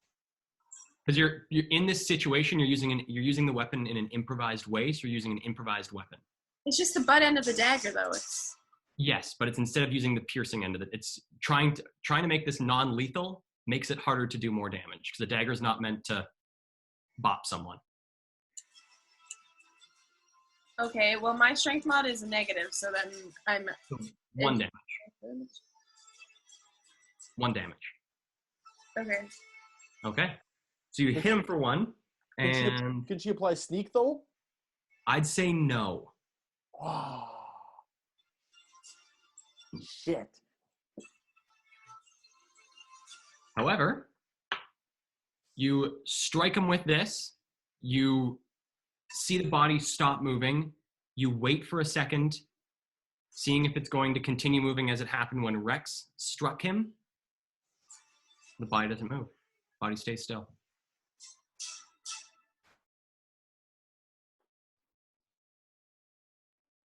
I still feel an air of evil around. And how does my heart feel? And what's it doing? You feel the Hexblade's curse fade. Are we still? I believe you regain, if you have any missing health, you regain health. No, it feels good. I just lick my lips. I go, We're not in turns anymore, hey, Cal? No, you're out of turns now. So, I heard you ask who is this guy? Do we know him? What? No, she told me his name. She says he's a regular, but I don't know him. Sorry, I thought you heard his name, and then you came running in here and kept attacking. I just thought maybe I got confused. I thought you recognized his name or something. Okay. I wanted to help. I look on out to Valia and say, as my friend here has told you, he was violent. We had to subdue him. He attacked Ikra. Yeah, well, I can see that. Has he ever? Is this his normal condition? No, Harlan, he's usually pretty quiet, usually keeps to himself, but not aggressive in any way. He's always been pleasant. Has he been somewhere recently, or has he said any stories that sound suspicious, or made a new friend, or like been out of town or something? Like, what? Do you know anything about? I don't really know where he's been. He usually stays for a few months at a time in town and sort of calls Valstead home. But And he checked in 3 days ago yeah, and was totally normal 3 days ago. didn't sense anything off of him. He seemed his spry self, seemed happy to be in town, chatted with the regulars. Sorry, I don't mean to sound like I'm No, interrogating. it's a very odd and a bit frightening an experience. Well, it just makes me wonder if this could have happened to the people we're looking for as well, given that it happened in this room and they went missing and this funky thing happened to Harlan. I don't know. Sure you don't know anything else about Nadine and Sadrin? Besides that they came in, they paid for 3 days, they came looking for a shipment. They wasn't here and went to the orchard. Yeah. What does this guy deal in business for us? Do you know? As far as I've always known, Harlan's just sort of a man of the world. He travels. What little money he makes from odd jobs, things here and there. He helped fix up some of our carpentry problems about a year and a half ago, helped fix a leaky roof. But he's been pleasant. It's not the Harlan that we've come to know. I turn away from Valia and I go to Harlan, who's leaned up against the foot of the bed. Am I right? Yes. That's where he was knocked unconscious. Okay. And I just want to get down to a deep Slavic squat and look kind of straight at him. And I just want to see if his features match the features how he's all gaunt and sort of, I don't know, he doesn't look healthy or well. See if that matches those that we met down in Caldwell's Manor. And if there's any sort of mania in his eyes, as if he's seen something that no human or other common person has. Give me I'd say either a medicine check or an arcana check. I'll do Arcana. Natural 20. Nice. So looking him over, trying to find any sort of sense of anything magical that might be affecting him, or any interaction with something eldritch like what you found in the basement of the Caldwells. You don't see any of the sort of the similar markings that you saw on the Caldwells. You search his body, pulling up shirt sleeves, pulling up leg sleeves, sort of looking near the neck, looking for any sort of the sign of the symbol that you had seen before that was linked to this creature, that you had seen on all the various bodies of these sort of cult members. You don't see any marking on him, but what you do notice is as you're going across the body looking for anything magical, is you see a couple spots on him where it looks like the veins have gone black. Looks like bits in places across him. Doesn't seem to follow any particular pattern. Just looks like there's places where you can see veins that are a little bit more protrusive and completely black. Max, Yes, have Lily. you ever seen, any of the, any of our customers or any of their friends looking like this before? Well, I was just thinking the same thing. Have I? Give me a history check. History. Advantage as I reflect on that too, Cal? Sure. Okay. I get advantage? Yes. Okay. Okay, it's worse. 17 though. Looking him over, it doesn't look like it to be any sort of drug overdose, and looking around for any sort of entry spot where he might have been doing pricking is one of the ways that some of the drugs are used in New Eden, or injections. You can't find any injections in sort of the regular spots where you do the drugs that you'd deal in. No, Ludi, I don't. Rex, stop touching him. I'm going to go over to Ikra, and do I know the spot where he got hit? You can see it. Valia's sort of holding his head in her lap and brushing his hair. You can see his breathing's steadied, but you can see across the right-hand side of his face, there is a large, looks like a mixture of a bruise and a gash where this thing clawed at his face. Okay, I'd like to, gently, like smiling at Valia, like just letting her know that I'm, with body language, that I'm being calm and careful. I just want to approach Ikra and take a look at the cut without touching it to see if it looks like there's any sort of trace of whatever this guy has. Okay, give me a medicine check. Essentially, if it's not clear, I'm looking to see if Ikra's been contaminated. Yeah. Or I don't know if if Harlan has anything to contaminate people with, but I don't know, maybe I'm living in a global pandemic and I'm just over. Just kidding. Fuck, it's a natural one. Does it matter what I have on my chart? Let me know. It comes to a 4 altogether. 4. Looking through the wound for any sort of anything that might show that there was a contamination pass, whether it be like some sort of like fungal or like bits of sort of like diseased looking tissue. Even like a magical contamination, like a magical disease or something, yeah. Yeah, you can't make out too much. It's mostly just blood and gash across the face. Valia, you should keep an eye on that wound over the next couple of days. I mean, yeah. I'm no doctor. We'll be... If you don't know anything about this, you should take all the precautions necessary and assume it's maybe contagious. Well, we'll make sure to keep Ikra away from others. He's a really sweet boy. Yeah, he is. I stand. Oh, 3 people talking. I stand up and say, "Ludie's no doctor," and then I take off an illusory pair of doctor's gloves, and he's no addict, at least not an obvious one. Oh, then I look over to Valia. Was she shocked by the fact I just used magic in front of her?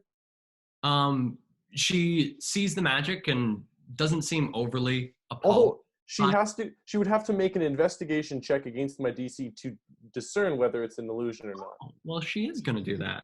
Okay. What's your DC? DC 16.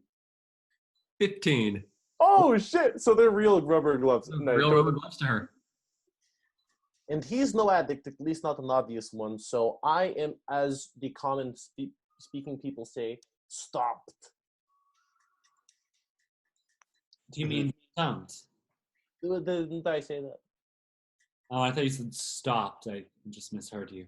Oh, not stamped. I say this as my knees are like kind of like in his face, and I'm like sort of just like looking at you guys, smiling, and I go, "Oh, well, in my experience of people becoming unconscious, especially from blunt object force smacking on their skull, he'll wake up anywhere within 4 hours." So, can I look sort of like still squatting next to him? Can I like sort of like check his eyes, sort of like check pulse, check breathing, see if like this man is still alive? Oh, check Harlan? Yeah.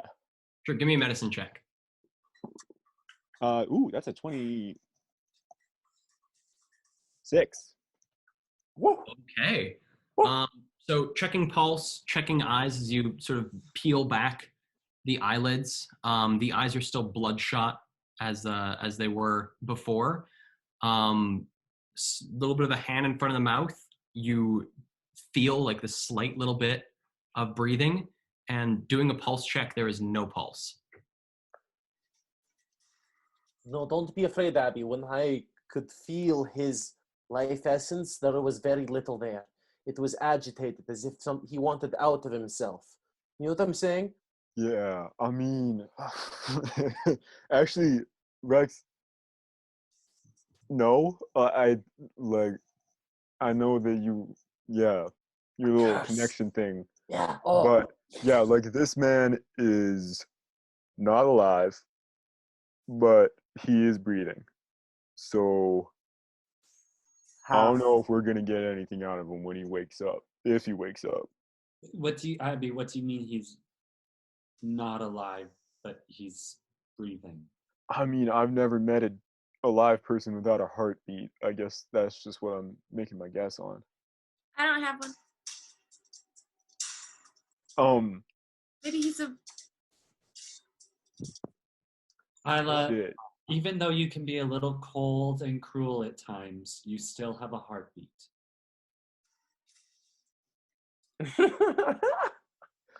I mean, but do you like shit? Yeah, but he was not always like this, right? Like Valia, weird question. Do you think this man has never had a heartbeat in his entire life? And Valia starts to pick up Ikra. I'd assume he had a heartbeat. I mean, all living things have a heartbeat. He eat food? Yes, plenty. Food, drink. Did you ever see him eat it, or did he just order it to his room? There were times where he'd be in the dining hall here, eating and drinking. Oh. Did you ever hug him? I can't say I was ever that close. Aaron. Because if you did, you know, you would feel.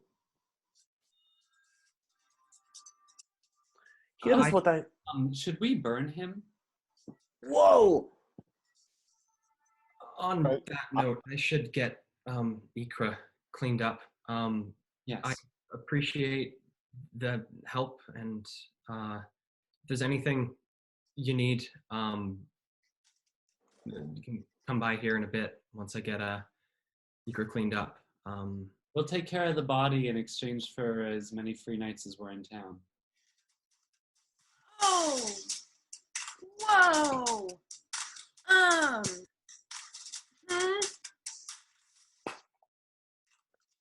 I cross my arms and back up behind LUDIE and just nod.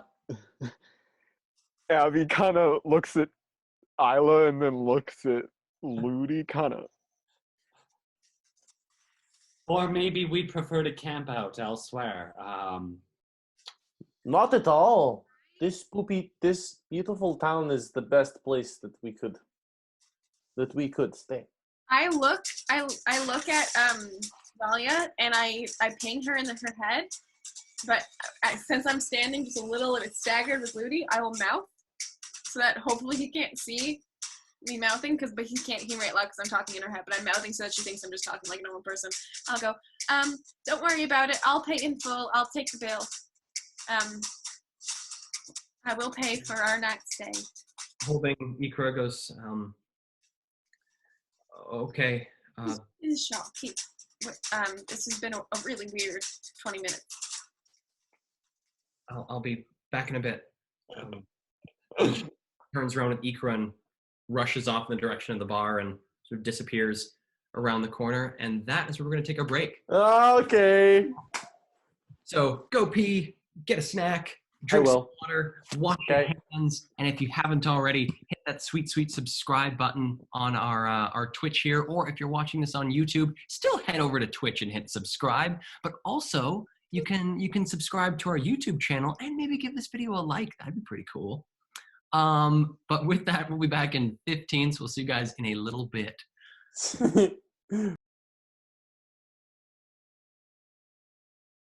And welcome back to Dungeons and Jaw Majors. We hope you guys had a good break. We sure did.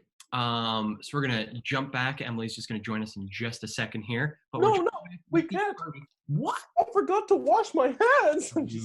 You crazy. Yeah, get out of here for 30 seconds. I can feel your COVID through the camera. So you guys are in the Rusted Sickle, over pretty well right next to room 7. You've just dealt with our good buddy Harlan. What would you like to do? So has Valia left? Valia has left with Ikra. Okay. So should we dispose of the body?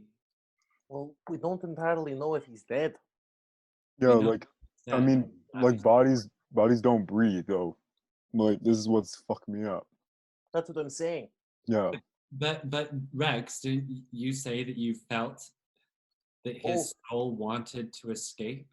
It felt like his body was agitated within himself, like a heart that beated, but not to live, but to die. You know what I'm saying? I know it sounds poetic, but that's what it felt like to me. Makes me think that he was alive, and that now he's still alive, just not conscious. It's hard to know. We could just leave him in this room, and it's not like he's going to rot in a day. But he will wake up within a day if we lock the door and make sure he can't escape and hurt anybody else.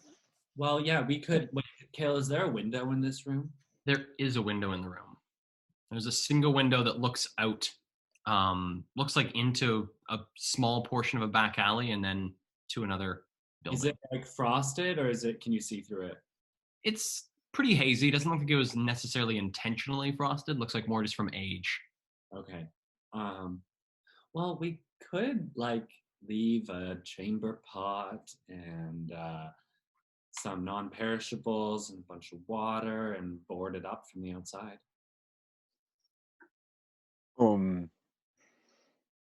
I kind of want to, like, he might wake up still half dead, half alive in the next little bit. Yeah. I kind of want to strip the room, like, figure out if there's something in here. Like, we should search his pack. Good Like, idea. dressers, desk, drawers. Is there We should make sure. There is a wardrobe. There's two wardrobes that are on opposite sides of the bed. Okay, I'll take this wardrobe, and I'm gonna start investigating the wardrobe. Okay, give me an investigation check. What should I be looking for, Abby? I say as I open it up. Oh no, stuff that looks weird. Shouldn't be in a wardrobe, I guess. That's a 5. Okay. Pulling open the first wardrobe, it is completely empty. And sort of saddling over to the second wardrobe and pulling it open, it's the same thing. Both wardrobes are completely empty. The drawers on the bottom I should also be checking? There's no drawers, it's just the two. Just the Doors. two sort of cupboard doors. Okay, can someone give me a hand? And I'm gonna start trying to move it away from the wall. Okay. Yeah, I'll help him with that. Okay, give me a athletics check with advantage. Abby or me? I'd say Abby. Sorry, Brayden. No, thank you. Abby's the buff boy. That's a 21. Okay. So you guys are just like pulling it into the room to get it away from the wall? Yes, I want to pull it away from the wall so that I can see both the wall behind it and if there was anything underneath it, like some suspicious stain or something like that. Okay.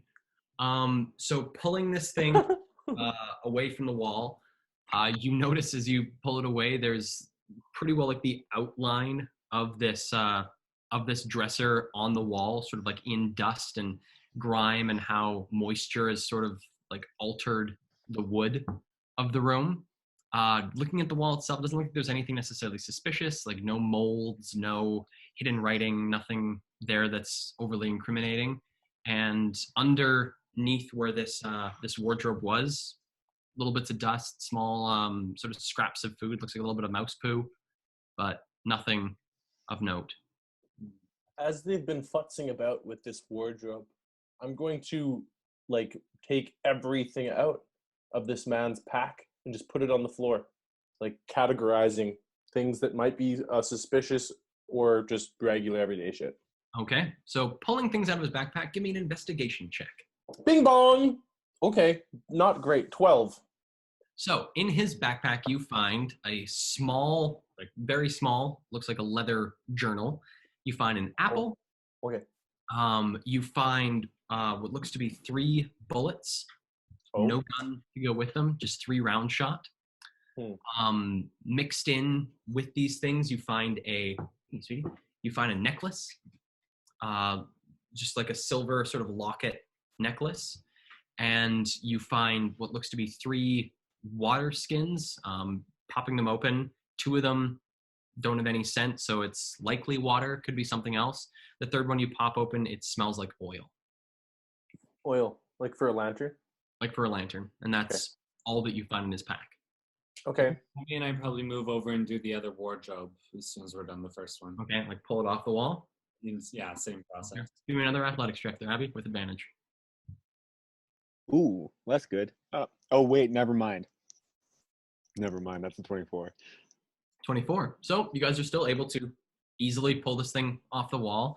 Again, similar situation with the sort of like warped wood pattern behind this thing where it's gathered a little bit of moisture and things of sort of are like a slightly different shade than everything else in the room. Underneath, again, it's the same story. You don't see anything really of use, but you do see two small little sparkling circles that sort of cleaning the dust off of them. You do find two silver eagles that were underneath this. Oh, lucrative business, this wardrobe tugging. You want these? I owe you all so much money, so you should probably just take them. Not gonna say no. And Give I'm me gonna a couple move more. over and duck under the bed. And does anybody have a beam of light?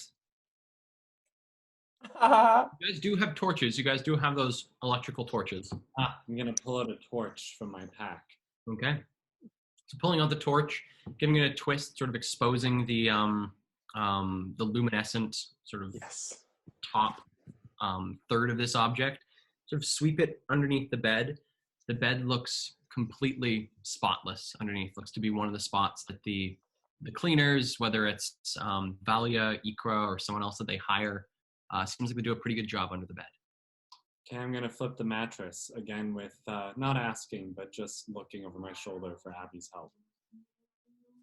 Or you? It's a mattress, man. Like you, I want to see you try. I really want to see you try this. Okay, I squat down and I pop my little booty out. I'm doing this in my chair. You probably cannot tell. Get my legs under me and. All right, good form. Lift from the knees. From the knees. From the knees. I thought it was from the butt. Okay. KAEL, can I do it? Give me an athletics check. I call out to Abby across the room. I say, "Don't underestimate that little booty." I ain't. It's a 2. 2. So pushing as hard as you can, instead of so much doing like a good flip of this thing, you push and it slides along the bed. You hear a thumping sound as you sort of push this thing halfway off the bed and it like flips slightly up. And glancing over, you see where Harlan's body was leaned up against the bed. Harlan's body isn't there anymore. That's okay, Ludie. It's not that it's heavy, it's just a weird shape. It's awkward. I get it. However, you do see like about a third of the bed frame that has been exposed by you sliding this mattress off the bed. And you do see, looks like a small sheaf of paper tucked underneath near the center of the bed. Yes! Oh my god, sorry. What does it say? So you pull out the sheaf of paper? Yes. Pulling out the sheaf of paper, looks like some pretty old parchment, but it's quite nice paper. You flip it open and you find yourself looking at a blank page. And as you look at it a little bit longer, you start to see these small glowing runes in each of the 4 corners sort of light up this like pale pink color. And you start to see these sort of twisting sigils throughout the center of the page begin to also sort of light up in this spiraling pattern. And as the page sort of comes to life with this pale pinkish glow, begin to see what looks to be like an illusion that has been cast onto this piece of paper that begins to sort of materialize and float above the page. It appears to be the naked form of a male and female tiefling dancing. What could this mean? I couldn't say that with a straight face, but Ludie has no idea that it's porn. That is amazing. What is it? I think it's a message from beyond. Some sort of, maybe if we copy the dance, it'll summon something. Okay, Isla, you got it? Yeah. Yeah, okay. I'll take the, is one of them leading or following? Is it a leading and following waltz? Huh? It's hard to tell. Doesn't look like they're really interacting a whole lot. Oh. Yeah, I'm gonna set it down and copying very carefully. I'm copying kind of, but I'm also taking liberties. Isla, that's not it. That's not it. Right foot forward, Isla. It's a little bit more booty shake. I don't think this is not working. What the? Ben's it up. You know what I think this is? I think that this is just some sort of dirty magazine. I don't think so. It's a piece of paper, love. If it was a magazine, it would have several segments. You know what? I bet we could sell this for a lot of money. Hey, KAEL. Mhm. Can I look at it and see if I can understand what it... Does it look evil or does it look porny? Give me an insight check.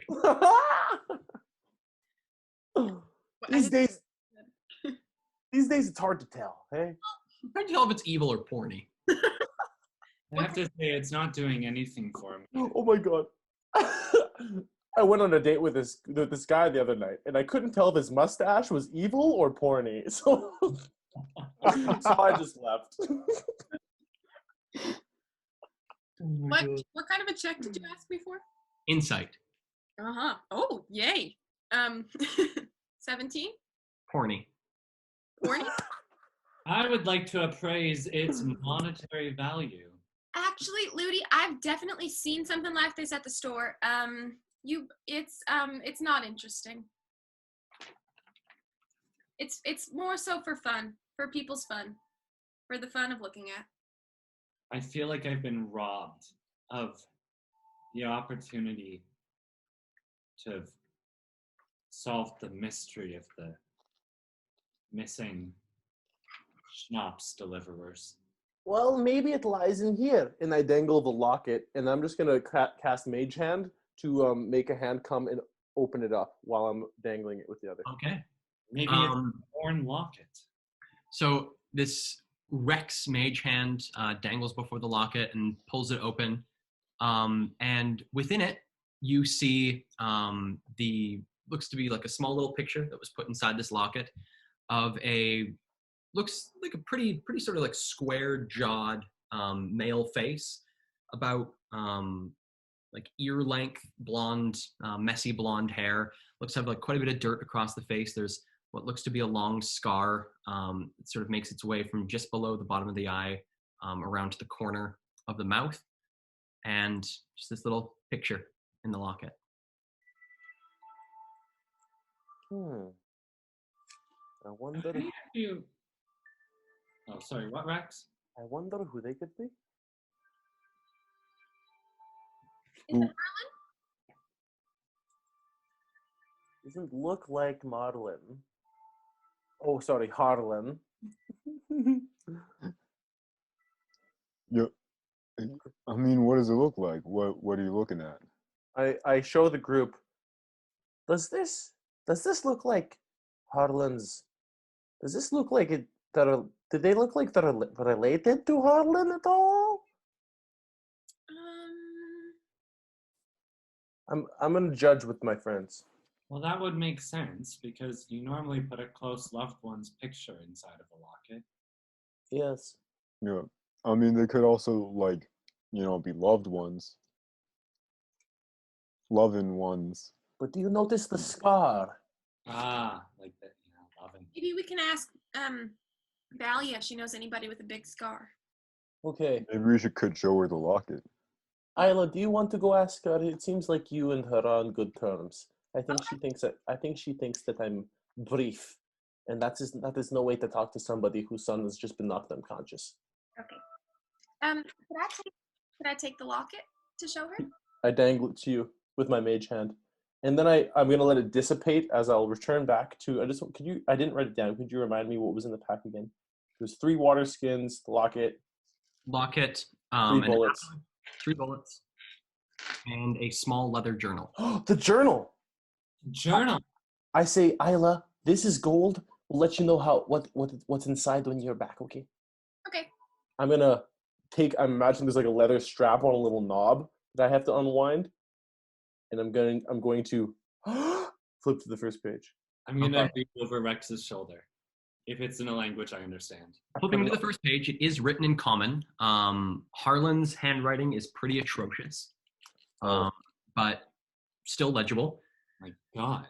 Reading through the first page, it looks like what you're reading is the beginnings of sort of a travel log of places visited.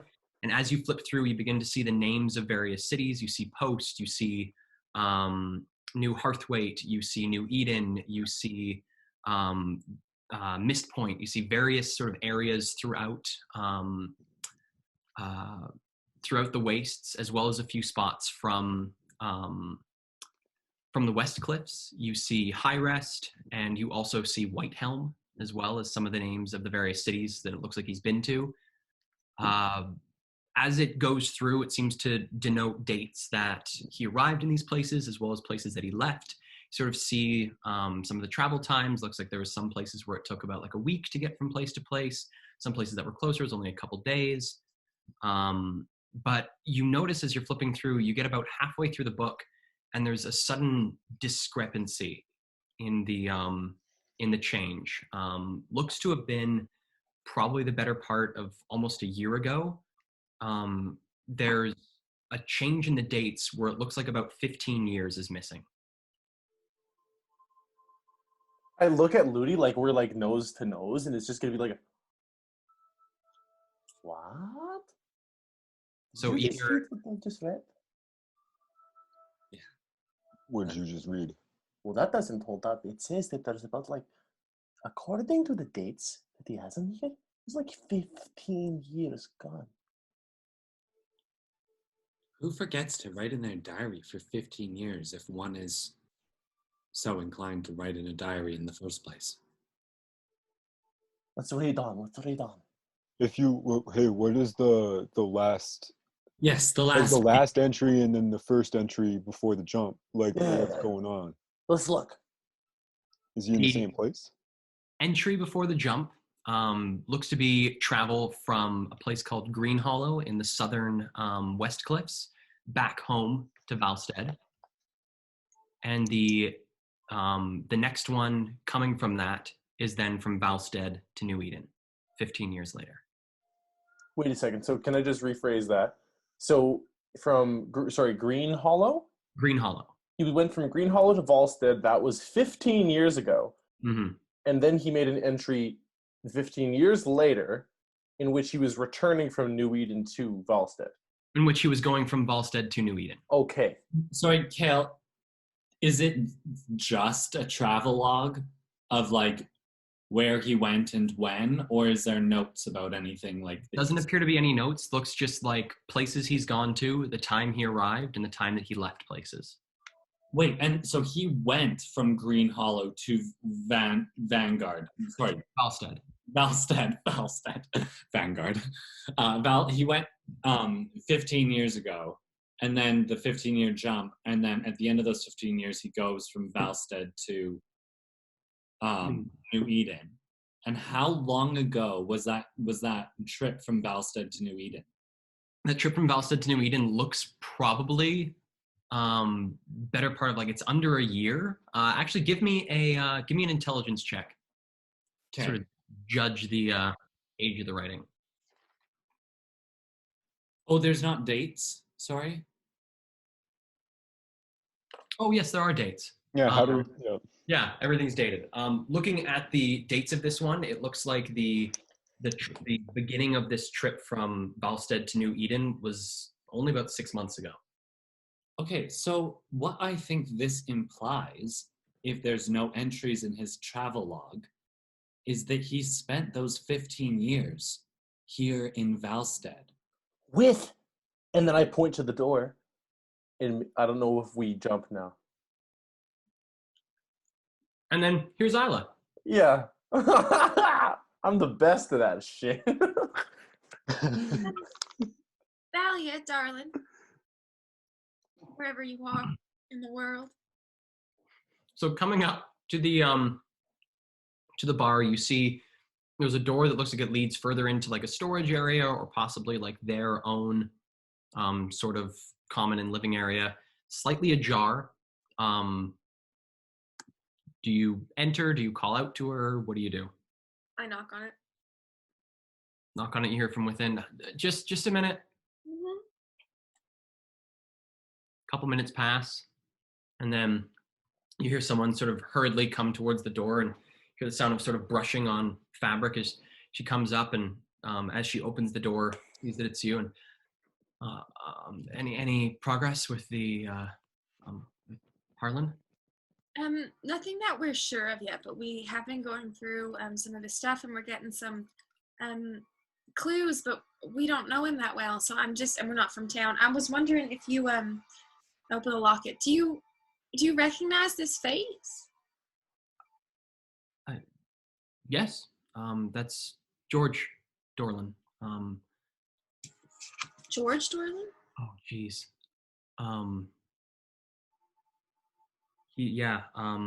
George is what I guess was Harlan's husband. Okay. I don't think Harlan's dead, so we don't have to say was yet. We can maybe save him. Well, that's great. Might be best to I don't know, bring him here or bring him there. You mean George? Yeah, like I think George should be told. I mean, we can tell him. I can go and let him know his husband's sick. Do we know what? I think possessed is probably the word I would use. That is no expert opinion.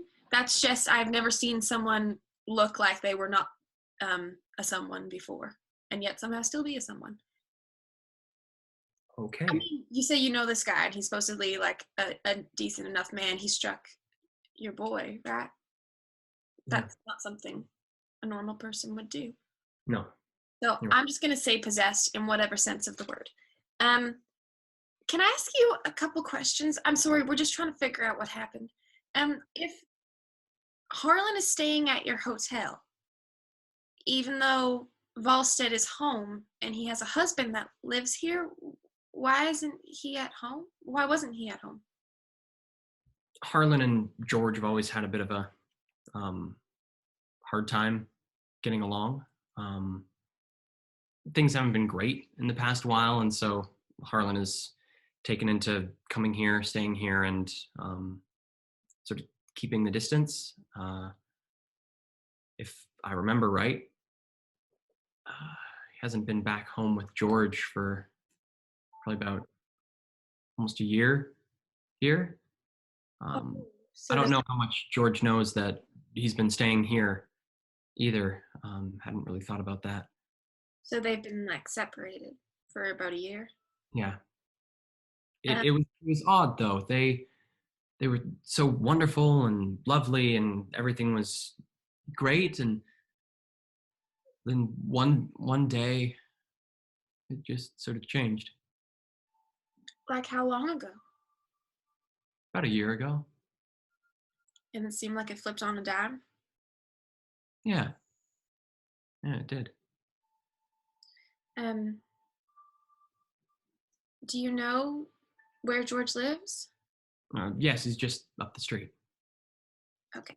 Can I get you to write his address, or just like a whatever, a quick sketch of a map or something on this piece of paper here for me? Sure. And she takes it and draws a little sketch, sort of drawing out where you guys are, and draws the main road as one line, and sort of shows a couple of little intersections, and shows 2 intersections up. You sort of dip in, and it's the 3rd house in, 2 intersections up. Okay. Harlan, you said he's been staying here on off. You said he was a traveler? Was that right? Yeah, he really enjoyed seeing the world and going about places. And he always was a traveler? Like for a long time? He's always like here and gone all the time? As far as I can remember, he's always sort of been that, back and forth. Must be hard to be married to someone who's always everywhere. Yeah. Well, him and George met traveling, and George came back here with Harlan. They talked about, settling, having a place to be their own, but Harlan could never stay still for long. Oh, so Harlan's not from here. No, Harlan's from, George isn't from here, no. Oh, you mean Harlan brought George back then? Yes. I see. Okay. What does George do for a living? Do you know? Does he work anywhere? He works, yes. He mostly does odd jobs around. He came in to help us. We had a bit of a mouse problem with some of the kegs. We had some kegs leaking in here, and he helped patch those up. I know he's done similar work over at the over at Golden Vine. Just sort of odd jobs here and there, mostly woodwork. Sort of similar, sort of where Harlan picked up his aptitude for that. Okay. Is he a pleasant man? Do you think if I go and knock on the hoodie? Quite friendly, yeah. He's friendly? Okay.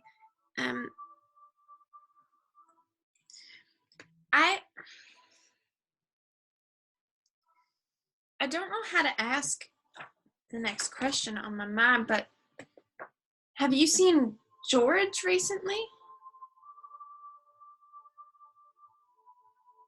No,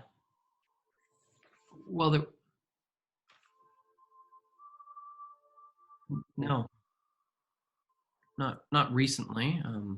The last 2 weeks. Don't talk. Oh. You seen him? You saw him like 2 weeks ago, you mean? Mm-hmm. And do you usually see him more than that? Not too often. He comes by every so often to have a drink, food. Sometimes pick up things, get a little bit of liquor to bring back home. Get just sort of like the basic things. I mean, most of that you can go to the general store, but we had a particular sort of interest in some of the bucks and baron that we carried, and so he'd take that with him. And did he seem normal, stable, angry? What? No, he seemed pleasant. Always asking if there was anything we needed a hand with whenever he came by, seeing if there was anything he could help us with. Okay. Thank you. How is Ikra? He's doing good. I ran him a bath. He's currently soaking, and hopefully he'll hopefully this will just be a bump in the road for him. KAEL, can I just interject really quickly? Mm-hmm. Depending on the time, I feel like this is maybe the right time. I want to call for Isla, and I don't know if she'll be able to hear me during this conversation, but what I'm about to say to the group, I want to call for her first. So give me a performance check. Okay. Of course, naturally.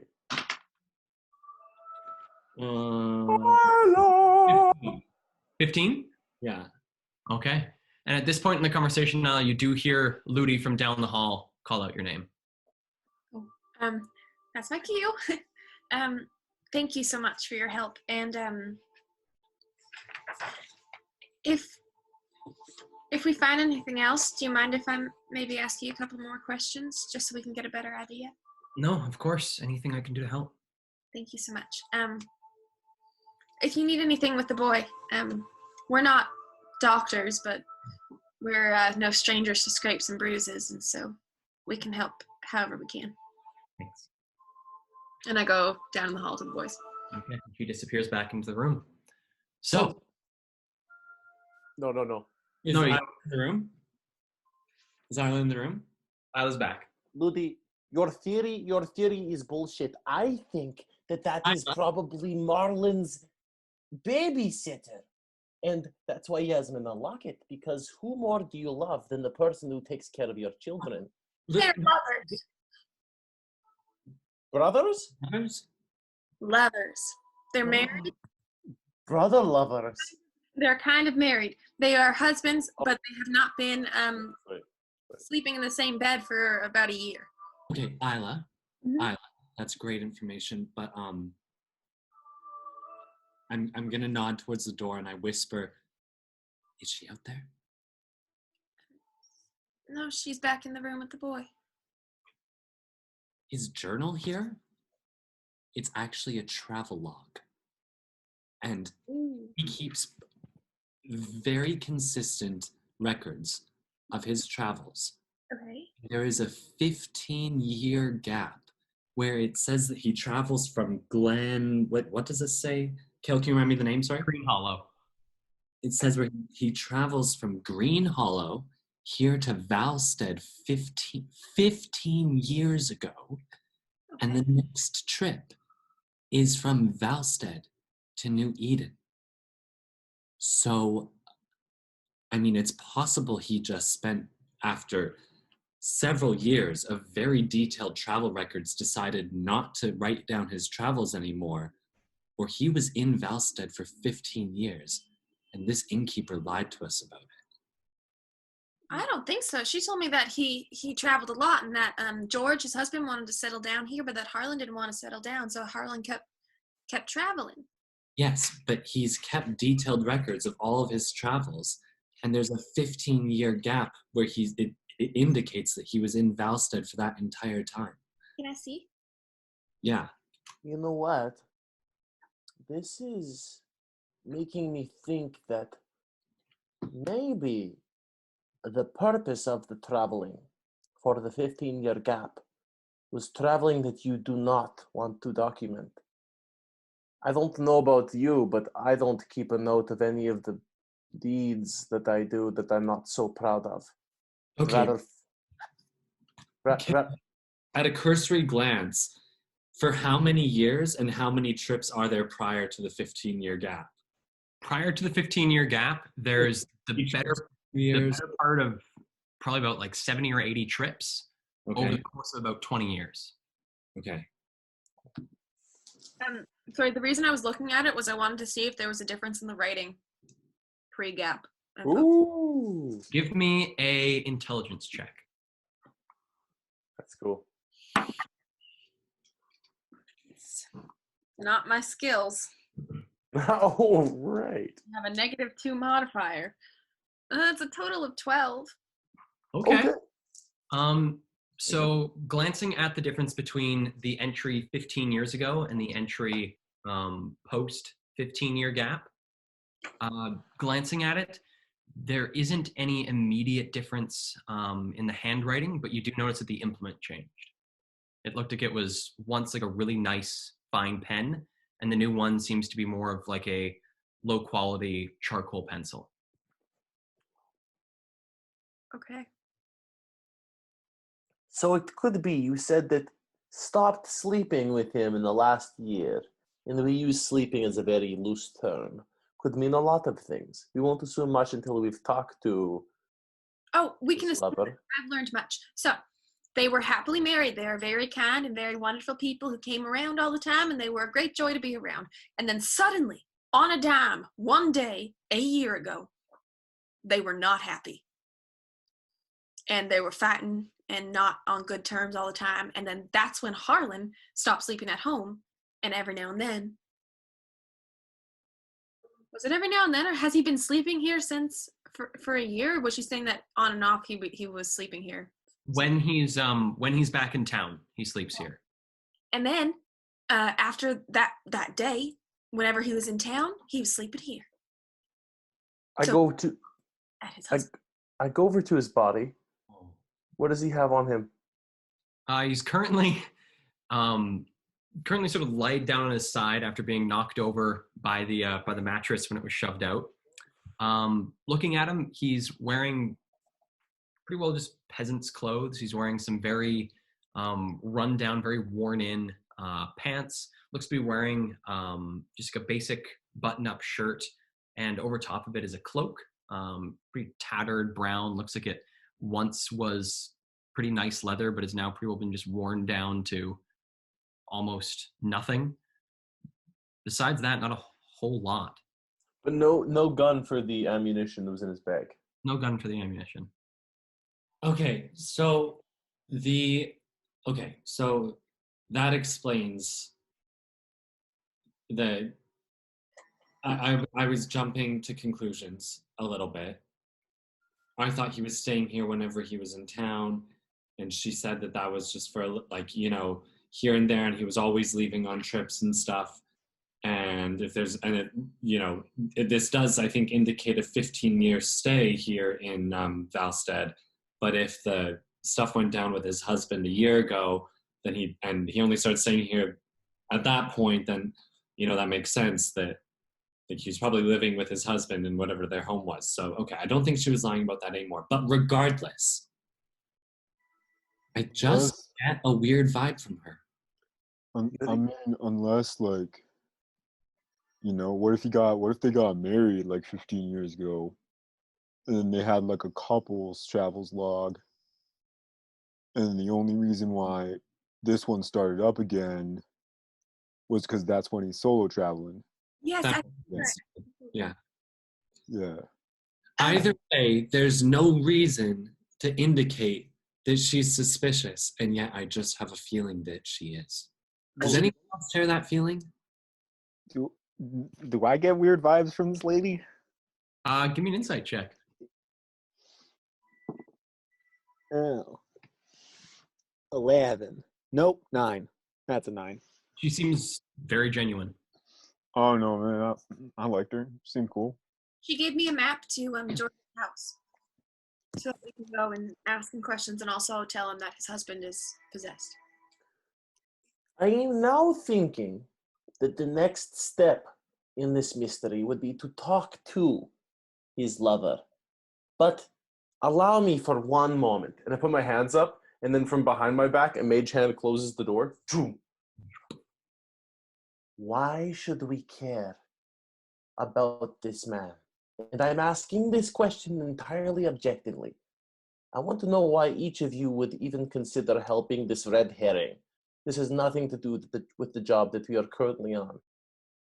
To be honest, Rex, I see exactly what you're saying. There's no logical reason, really, to assume that his story and what happened to him is connected to whatever happened to Nadine and Sadrin.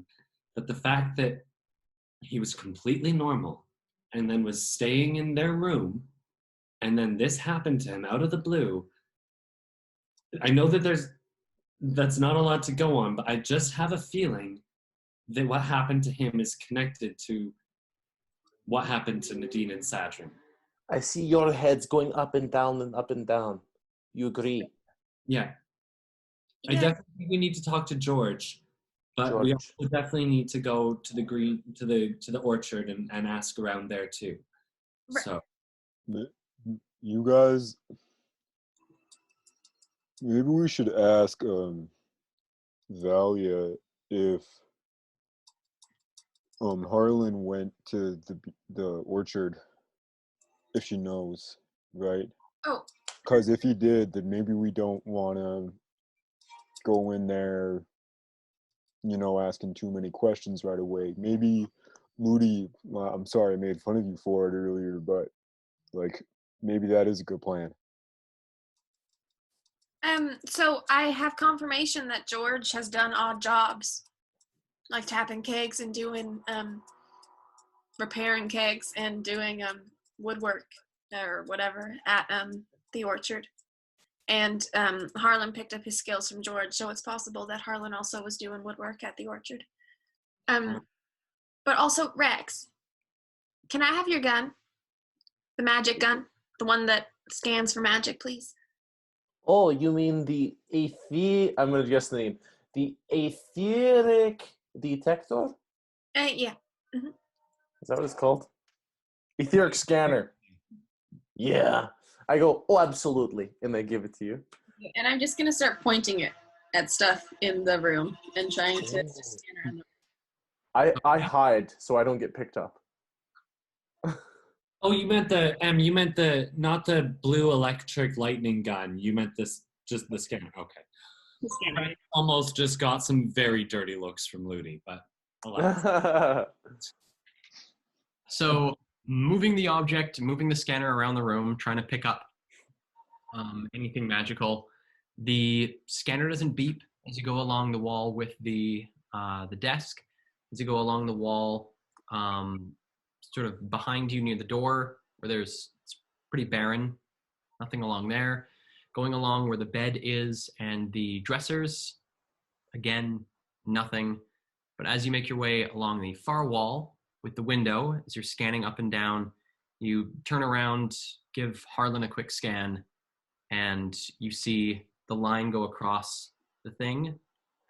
You see it go up once more, and you see approved. Rex, is that a good thing or a bad thing? That means that he tests positive for etheric elements, which I could have assumed. It's good to be confirmed. Well, we know he's not a robot, because I broke the scanner, so. It's true. You're quite the enigma. If we're leaving, we should probably put the room back in place. Just before you move that mattress, LUDIE, I asked you that question because part of me felt really bad when he hit Ikra. That was not cool. And as much as I wanted to snap his neck and make his blood drain from his body, I relented because I knew, and you could sure tell that there was something wrong with him.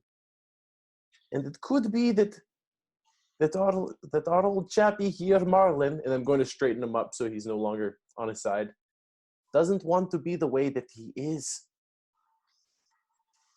And it only takes so much corruption. Think of Alexander Caldwell to become something so bad. So if we can stop something from taking hold, then I say, hell, let's do it. No matter what kind of red herring this could be, even if it is a good lead, which I think it is. Are you talking about killing him? No, Isla. I'm talking about freeing him. I hear what you're saying, Rex, but if he's got a husband in town, regardless of how rocky things are, if this happened to me, you'd want to say goodbye. So, no, you're mistaking. You're mistaking what I'm saying. I don't want to free him from this mortal coil that we are shuffling about on. I want to let him live his life.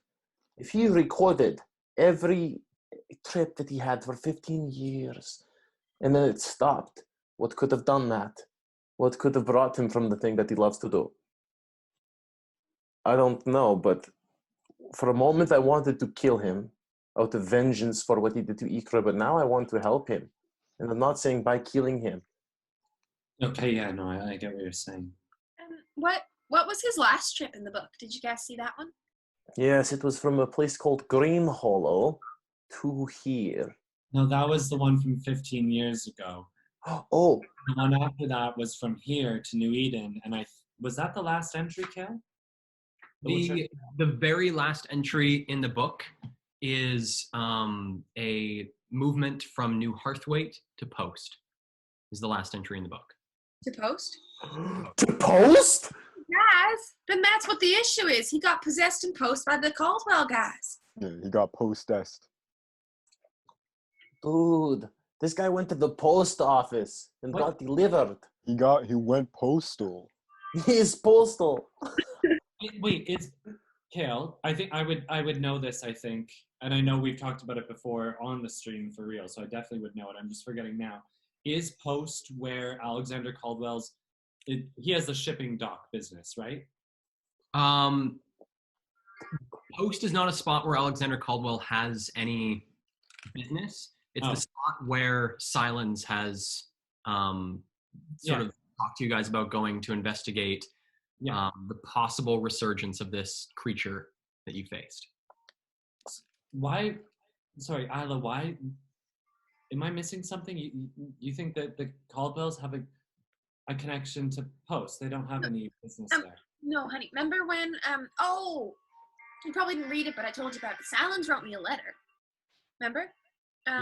He told us that we should go do a job in Post because there's some spooky stuff happening there that he thinks was connected to, remember that freaky guy who like tapped into people's brains down in the basement of the Caldwells. Remember that? We didn't Yeah. get pooped away. Salins thinks he's in post, wreaking some havoc to the citizens down there. But Rex, Oh didn't my you? god! Oh my god! Hold on, you guys. Hold on. My brain. I'm reaching for a thought. It's here somewhere. Salins also said something about people going missing. Strange happenings. Officials disappearing. Occupants disappearing. And there's symbols appearing on buildings where the occupants have disappeared from. Oh my god. Maybe But the then monster. Okay, we need to ask Valia if there's been any strange symbols about in this town. And we need to keep our eyes out too. Why don't we go look ourselves? If anything, if I just want to keep in mind, stirring fear in a town that needs to fear nothing might be do more damage than good. Cause a panic in a small town. Especially if we're like, you know, we're not from here and we sort of start going around spreading dark shit, they might start blaming us.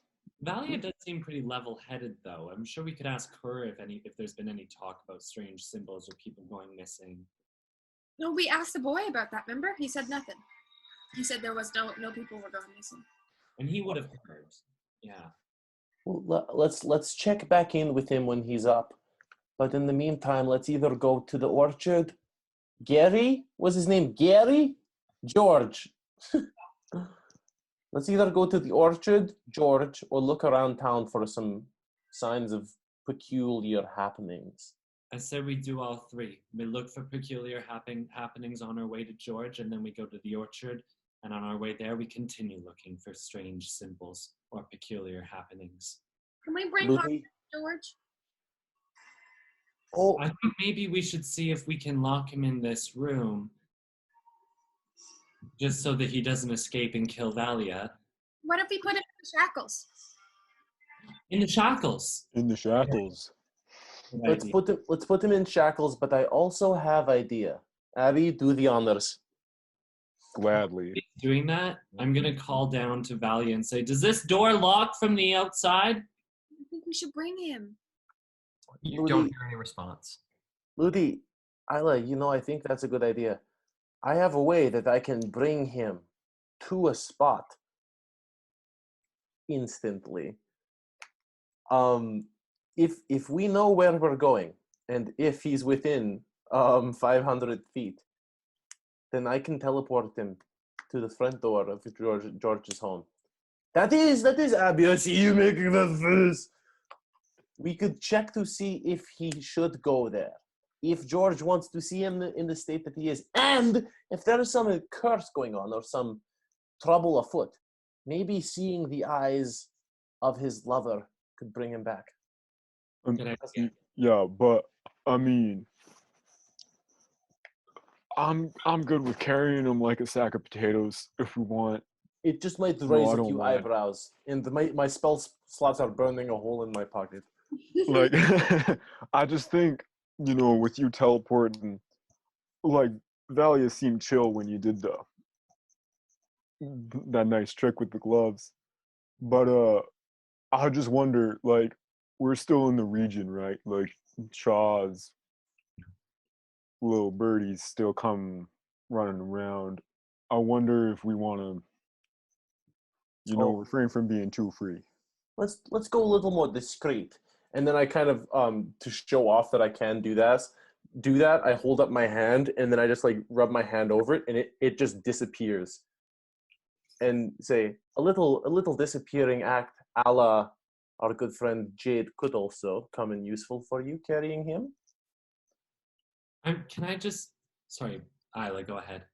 No, I just think that's great.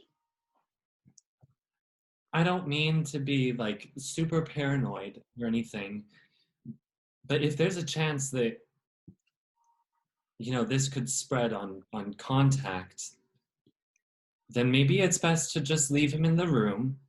Also, not to scare George by confronting him with his husband that he has complicated feelings with, apparently, who is in an utter state and seemingly close to death. We should maybe give George the option of not being confronted with him face to face, which your invisibility would cover, Rex. But on the off chance that he's contagious or something, it's probably best to keep him locked up in the room. But for now, just for now, until we learn a little bit more, and that way we're not carrying him through town, and that way, you know, you're not in contact with him, Abby, or like carrying him over your shoulder or whatever for an extended period of time and you know, getting sick or something, you know? I don't know. What if he wakes up and then attacks Valley and the kid again? Well, we got the shackles on, and maybe we can lock the door from the outside or even barricade it. Okay. Just for the afternoon until we figure out what's going on and what's safe to... I don't know. If you guys aren't worried at all, tell me. Like, if you think that I'm being overprotective or over careful, then I'll go with what you guys think is best. But that's what I'm thinking. I don't think that he's contagious, but I do worry that George wouldn't be very appreciative of us bringing his unconscious husband to his doorstep, unless we talk to him first. So I do think we leave him here. We go talk to George first, and if it's obvious we should bring him to George's house, then we do so. Otherwise, we move on to the orchard. Should we bring the locket so George knows that we're not just bullshitting him? That's a good idea. If you bring it, I'll bring the journal. Okay. Oh, here's the I wonder how he got from Post to here. Like maybe he was whatever's happening to him was slowly building inside him, and he like traveled from Post back here, obviously somehow, but it overcame him before he had a chance to note it down in his travel log. I mean, if he was normal 3 days ago, then it took at least 3 days, right? Yeah. It's a slow burn. Sure, Silence could share a lot of light on this. Maybe Ezen could too. You know, leave that for later. I don't want to figure out how to explain all this in 26 words for less. I look out the frosty window just to gauge what time it is. Glancing out the window, it looks like it's probably the better part about 2:30. Okay. Let's make use of daylight and ask around town. Shall we head to George's place? Yeah. Okay. I move to the door, making sure I grab the journal. I just sort of tuck it in my back pants pocket. Abby, you got those shackles on good? Yep, they should be clean. Hey, do we want to... Have we searched the desk yet? I just... trying to leave no stone unturned. Go for it. Gonna just open the desk drawer, see if there's anything inside. Okay, give me an insight or an investigation check. 19. Okay. Doing a once-over of the desk, you notice on the desk itself, there is a mostly used up charcoal pencil on the desk. You also notice some sort of odd scratch patterns on the floor where it looks like the chair was either dragged back and forth a number of times or something to that like. And going through the drawers seem to just have blank paper in them. Nothing else of note as you sort of flip through the papers looking for anything. But you do notice as you sort of pull the chair out that there is a flintlock pistol underneath the desk.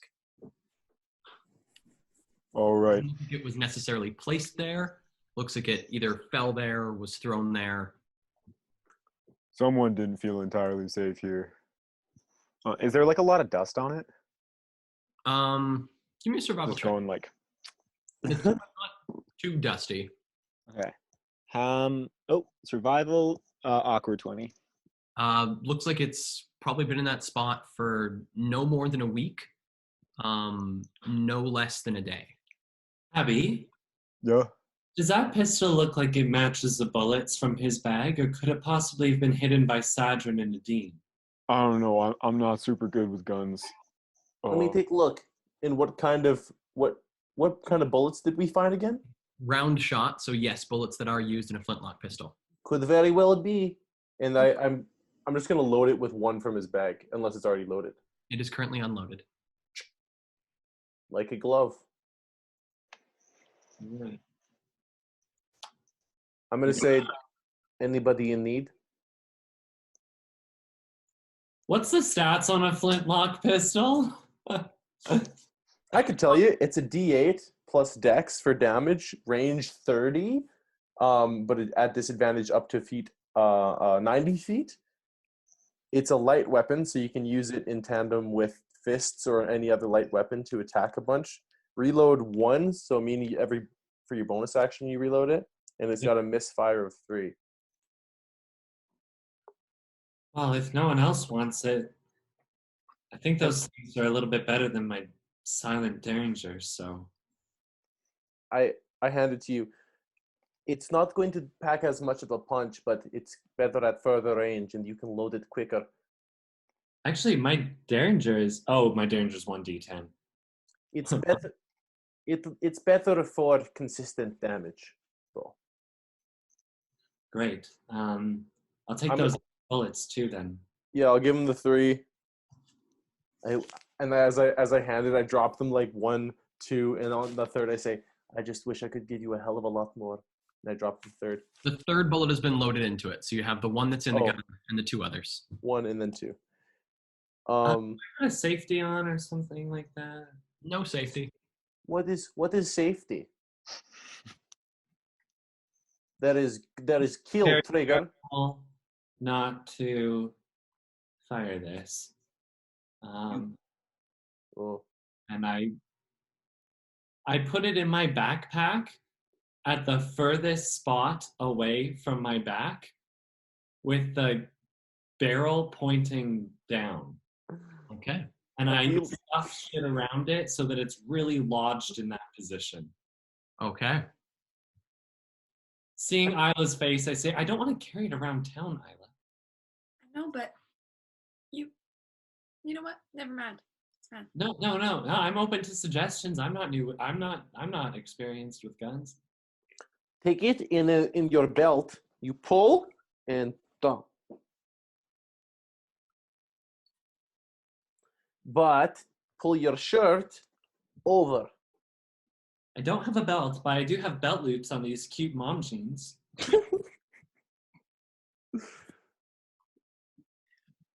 That'll do. I'm gonna do that instead. Okay. And are you guys heading out to George's? Where are you guys headed? Yeah. I'm just gonna I just want to take some bandage from my healer's kit and blindfold our boy here. Blindfold Harlan. Okay. So crossing off one of the 10 uses of it, you can use some of the bandages to blindfold them. I'm at 7 now. Okay.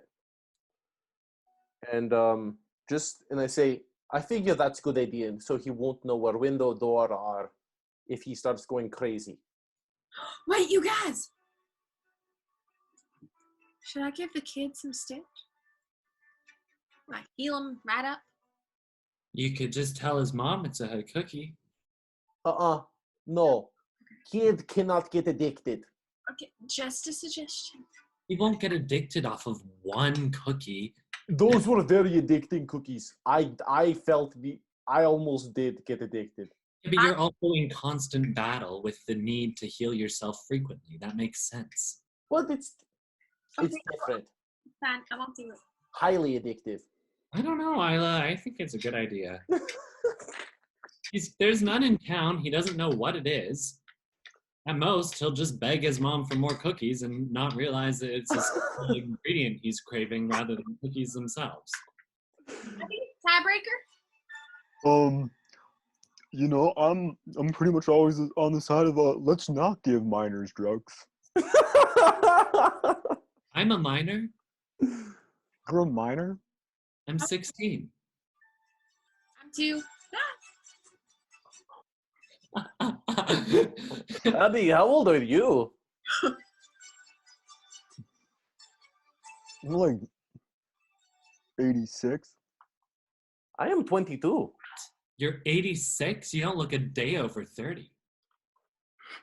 Yeah, I mean elf years, man. I'm like Yes, yeah. Physiologically, I'm like Yes. 21, 22. That was so dumb of me. No.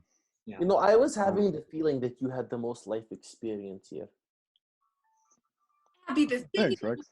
you things you must have seen. Yeah, I've seen some things. You've probably had enough time to watch grass grow. Or paint dry. Oh, such gravitas around you, Abby. You could spend like 5 years watching paint dry, and it would be like a blip. What Although do you you guys? have paint that dries in 5 years, so you could spend a couple days watching paint dry though, and it'd be no loss. Yeah, like I mean that would be boring as hell though. Why would I do that? Oh, Yeah. Just to say you did. For me, you could actually calculate like what percentage of my lifespan that would be, but for you, that's like, like many, many, many decimal points away from zero. Yeah. Next time I have a couple of days to kill and I don't know what to do, I think I'll just grab some paint. Although we got that paint, when we're done here. Eat the rope. You could choose different colors and like watch how they change colors slightly as they go from being wet to dry. How many rovers you must have painted in your lifetime? Oh my god, I just thought of something. When a liquid dries, does it become a solid? Yes. paint does. No, it evaporates. Paint. Oh, What kind of liquid? Welcome to Dungeons and Drama Majors, where we have quality content about talking about solids and liquids. Does our resident engineer have anything to you?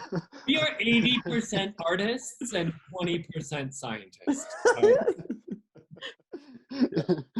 Yeah, I bet well, you're not an artist, Ben. listen, Abby doesn't know this, but liquids evaporate. They don't turn into solids when they dry. If a puddle evaporates, it's because the water turned into vapor. Okay, no, but Which say is you've a got like gas. liquid ice cream and it drips on your counter. This happened to me the other day. And then it becomes a sticky, hard thing instead. Then is it like just the solid parts of ice cream that remain? Yeah, Or is it that is exactly what it is. Or is it still a liquid and it just has like a much lower viscosity? I think like the sticky stuff on your counter is like the sugars and fats and proteins in the ice cream. Probably. Here's our science bit for this episode. Yeah. Another quick bonus fact. Everyone knows this, but window glass is a liquid. Isn't that cool and relevant to this conversation? Moving on. Let's go Hey, find Brayden, I'm really sorry. It's not quite a liquid. I was told that a long time ago. Everyone was like talking about in elementary school. They were like, glass is actually a liquid. It just drips really slowly. In old windows, you can see it. No. Apparently, I don't know. I've heard like mixed things on it, but like glasses. Actually, no, that's not that interesting. We can move on. I'm gonna open the door and leave this place. Okay, so you guys are heading to George's? Yeah, I'm gonna like wait outside. I'm gonna be out there first before anybody because I stopped getting interested like really early on in that course. I'm just kidding. Okay, Jackson. I love science, but just it's Thanks, imaginary land now. Yeah. I just want to say I closed the door to the room upstairs, but on our way out, Valia? The door leading into sort of the back room is closed and she's not at the counter. Ella, was she in there? She was in the room with her kid. Gonna give her a little update, and then I look at you and I whisper, "You want to throw me the cookie?" Oh, no, we kind of voted on that, right? Wasn't conclusive, but okay. I'm gonna knock very gently on the door. Okay, you knock gently. It's a couple moments and you hear some shuffling from inside and the door creaks open and you see Valia. Yes? How's he doing? Doing fine? I'm sorry that I said we'd dispose of the body in exchange for a free night stay at your inn. That was a little bit insensitive. It was completely insensitive. Sometimes I'm insensitive. Anyways, you don't need to respond. Just know that I'm sorry I suggested that. And I just wanted to let you know that we've restrained him gently. We've gently restrained him. And we're going to go visit George and see what is the best thing to do. But I was just wondering if those doors of yours lock from the outside, which would be really odd at an inn, actually, if the doors locked from the outside. But do they? They can lock from both ways if you have the key.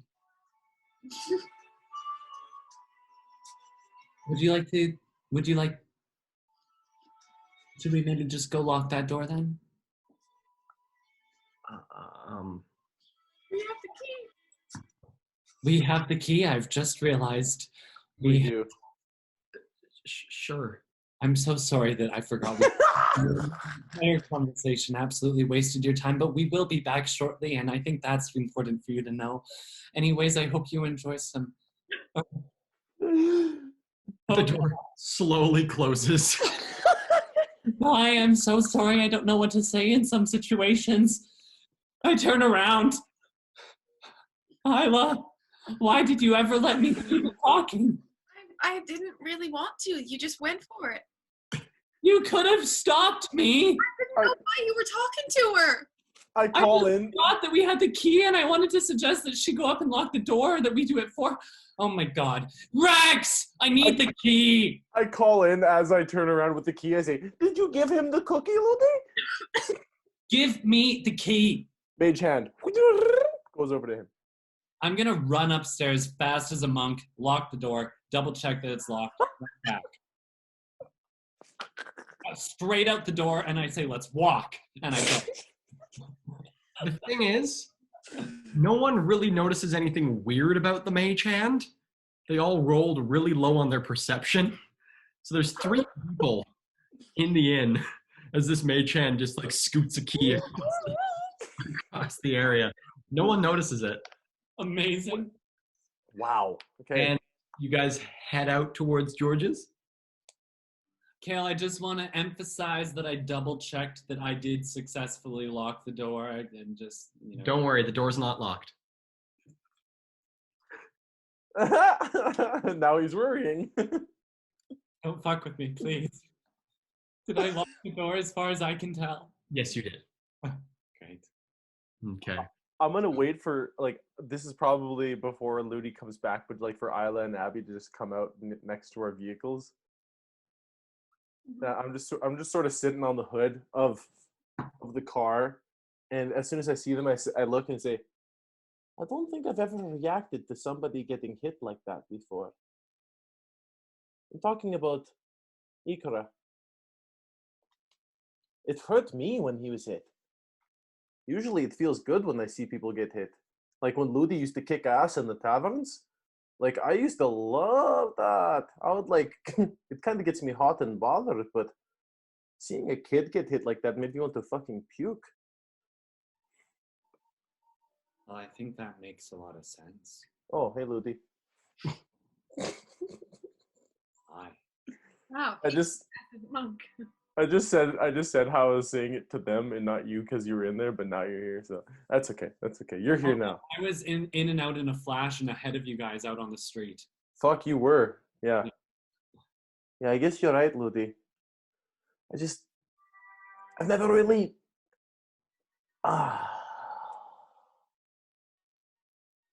something about my culture. You know, my family, they don't. Violence is fine. A little muscle or a little deception, a little trick to get what you want is looked fondly upon. It shows that you have the gumption as well as the means to get what you want and collect what you need. But I don't know, whatever the urge of that. Well, I suppose we know his name, but I want to call him a creature. Whatever his urge was, it did not sit well with me. We will leave this place, but I sure hope he doesn't lash out again. But I have an idea. Maybe George can help us. Shall we? Okay. straighten myself, let Isla lead. And with you guys heading off in the direction of George's house, that is where we're going to end the session. Oh! Thank you so much, you guys, for tuning in to Dungeons and Drama Majors. We really appreciate the support from you guys, the awesome community. If you haven't already, hit that sweet, sweet subscribe button, either here or on YouTube, wherever you are catching our little show here. And thank you so much for tuning in. Do we have any quotes from tonight that anyone particularly jived with? What the fuck I just said to that lady? Yeah, that was gold. that was. It's terrible. I don't know what I said. It was terrible, and I think it's quote-worthy because of how awfully insensitive and also completely unaware of the given circumstances of the situation it was. I missed every key point of what was going on when I made that interaction, and I hate that that's canon about LUDIE because I want him to be smarter than that. I actually do have a quote from that interaction just because it was filled with so much fucking so much like piss and vinegar on Britain's end. He goes, okay, I'm gonna walk to the room fast as a monk.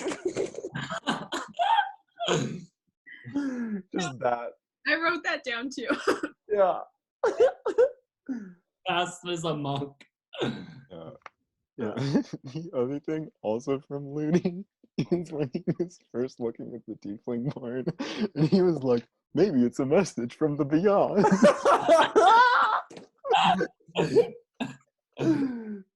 It killed me dead. This is a really fun session. You guys are well on your way of discovering what this mystery is, the mystery of Valstead. It's creepy. It was somehow like very dark in theme, but very light-hearted in execution. Yeah, but I don't know about you guys, but that combat like actually got me like it was quick and like it was over fast, but like the whole time I was just like, oh, what? This is giving me a really creepy feeling. Yeah, I didn't trust it either. Yeah, right?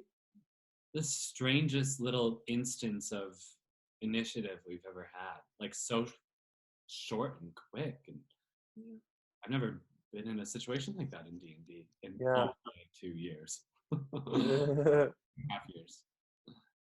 And on that note, we'll see you next week. Oh, yes. Next week, just at Sunday, same time, Dungeons and Drama Majors will play some more D&D, and maybe we'll find out what the heck is happening here in Valstead. And maybe I'll mess up royally many more times again. So tune in for that. Tune in. All right, and with that, we are jumping out of Dungeons and Drama Majors. Oh, okay.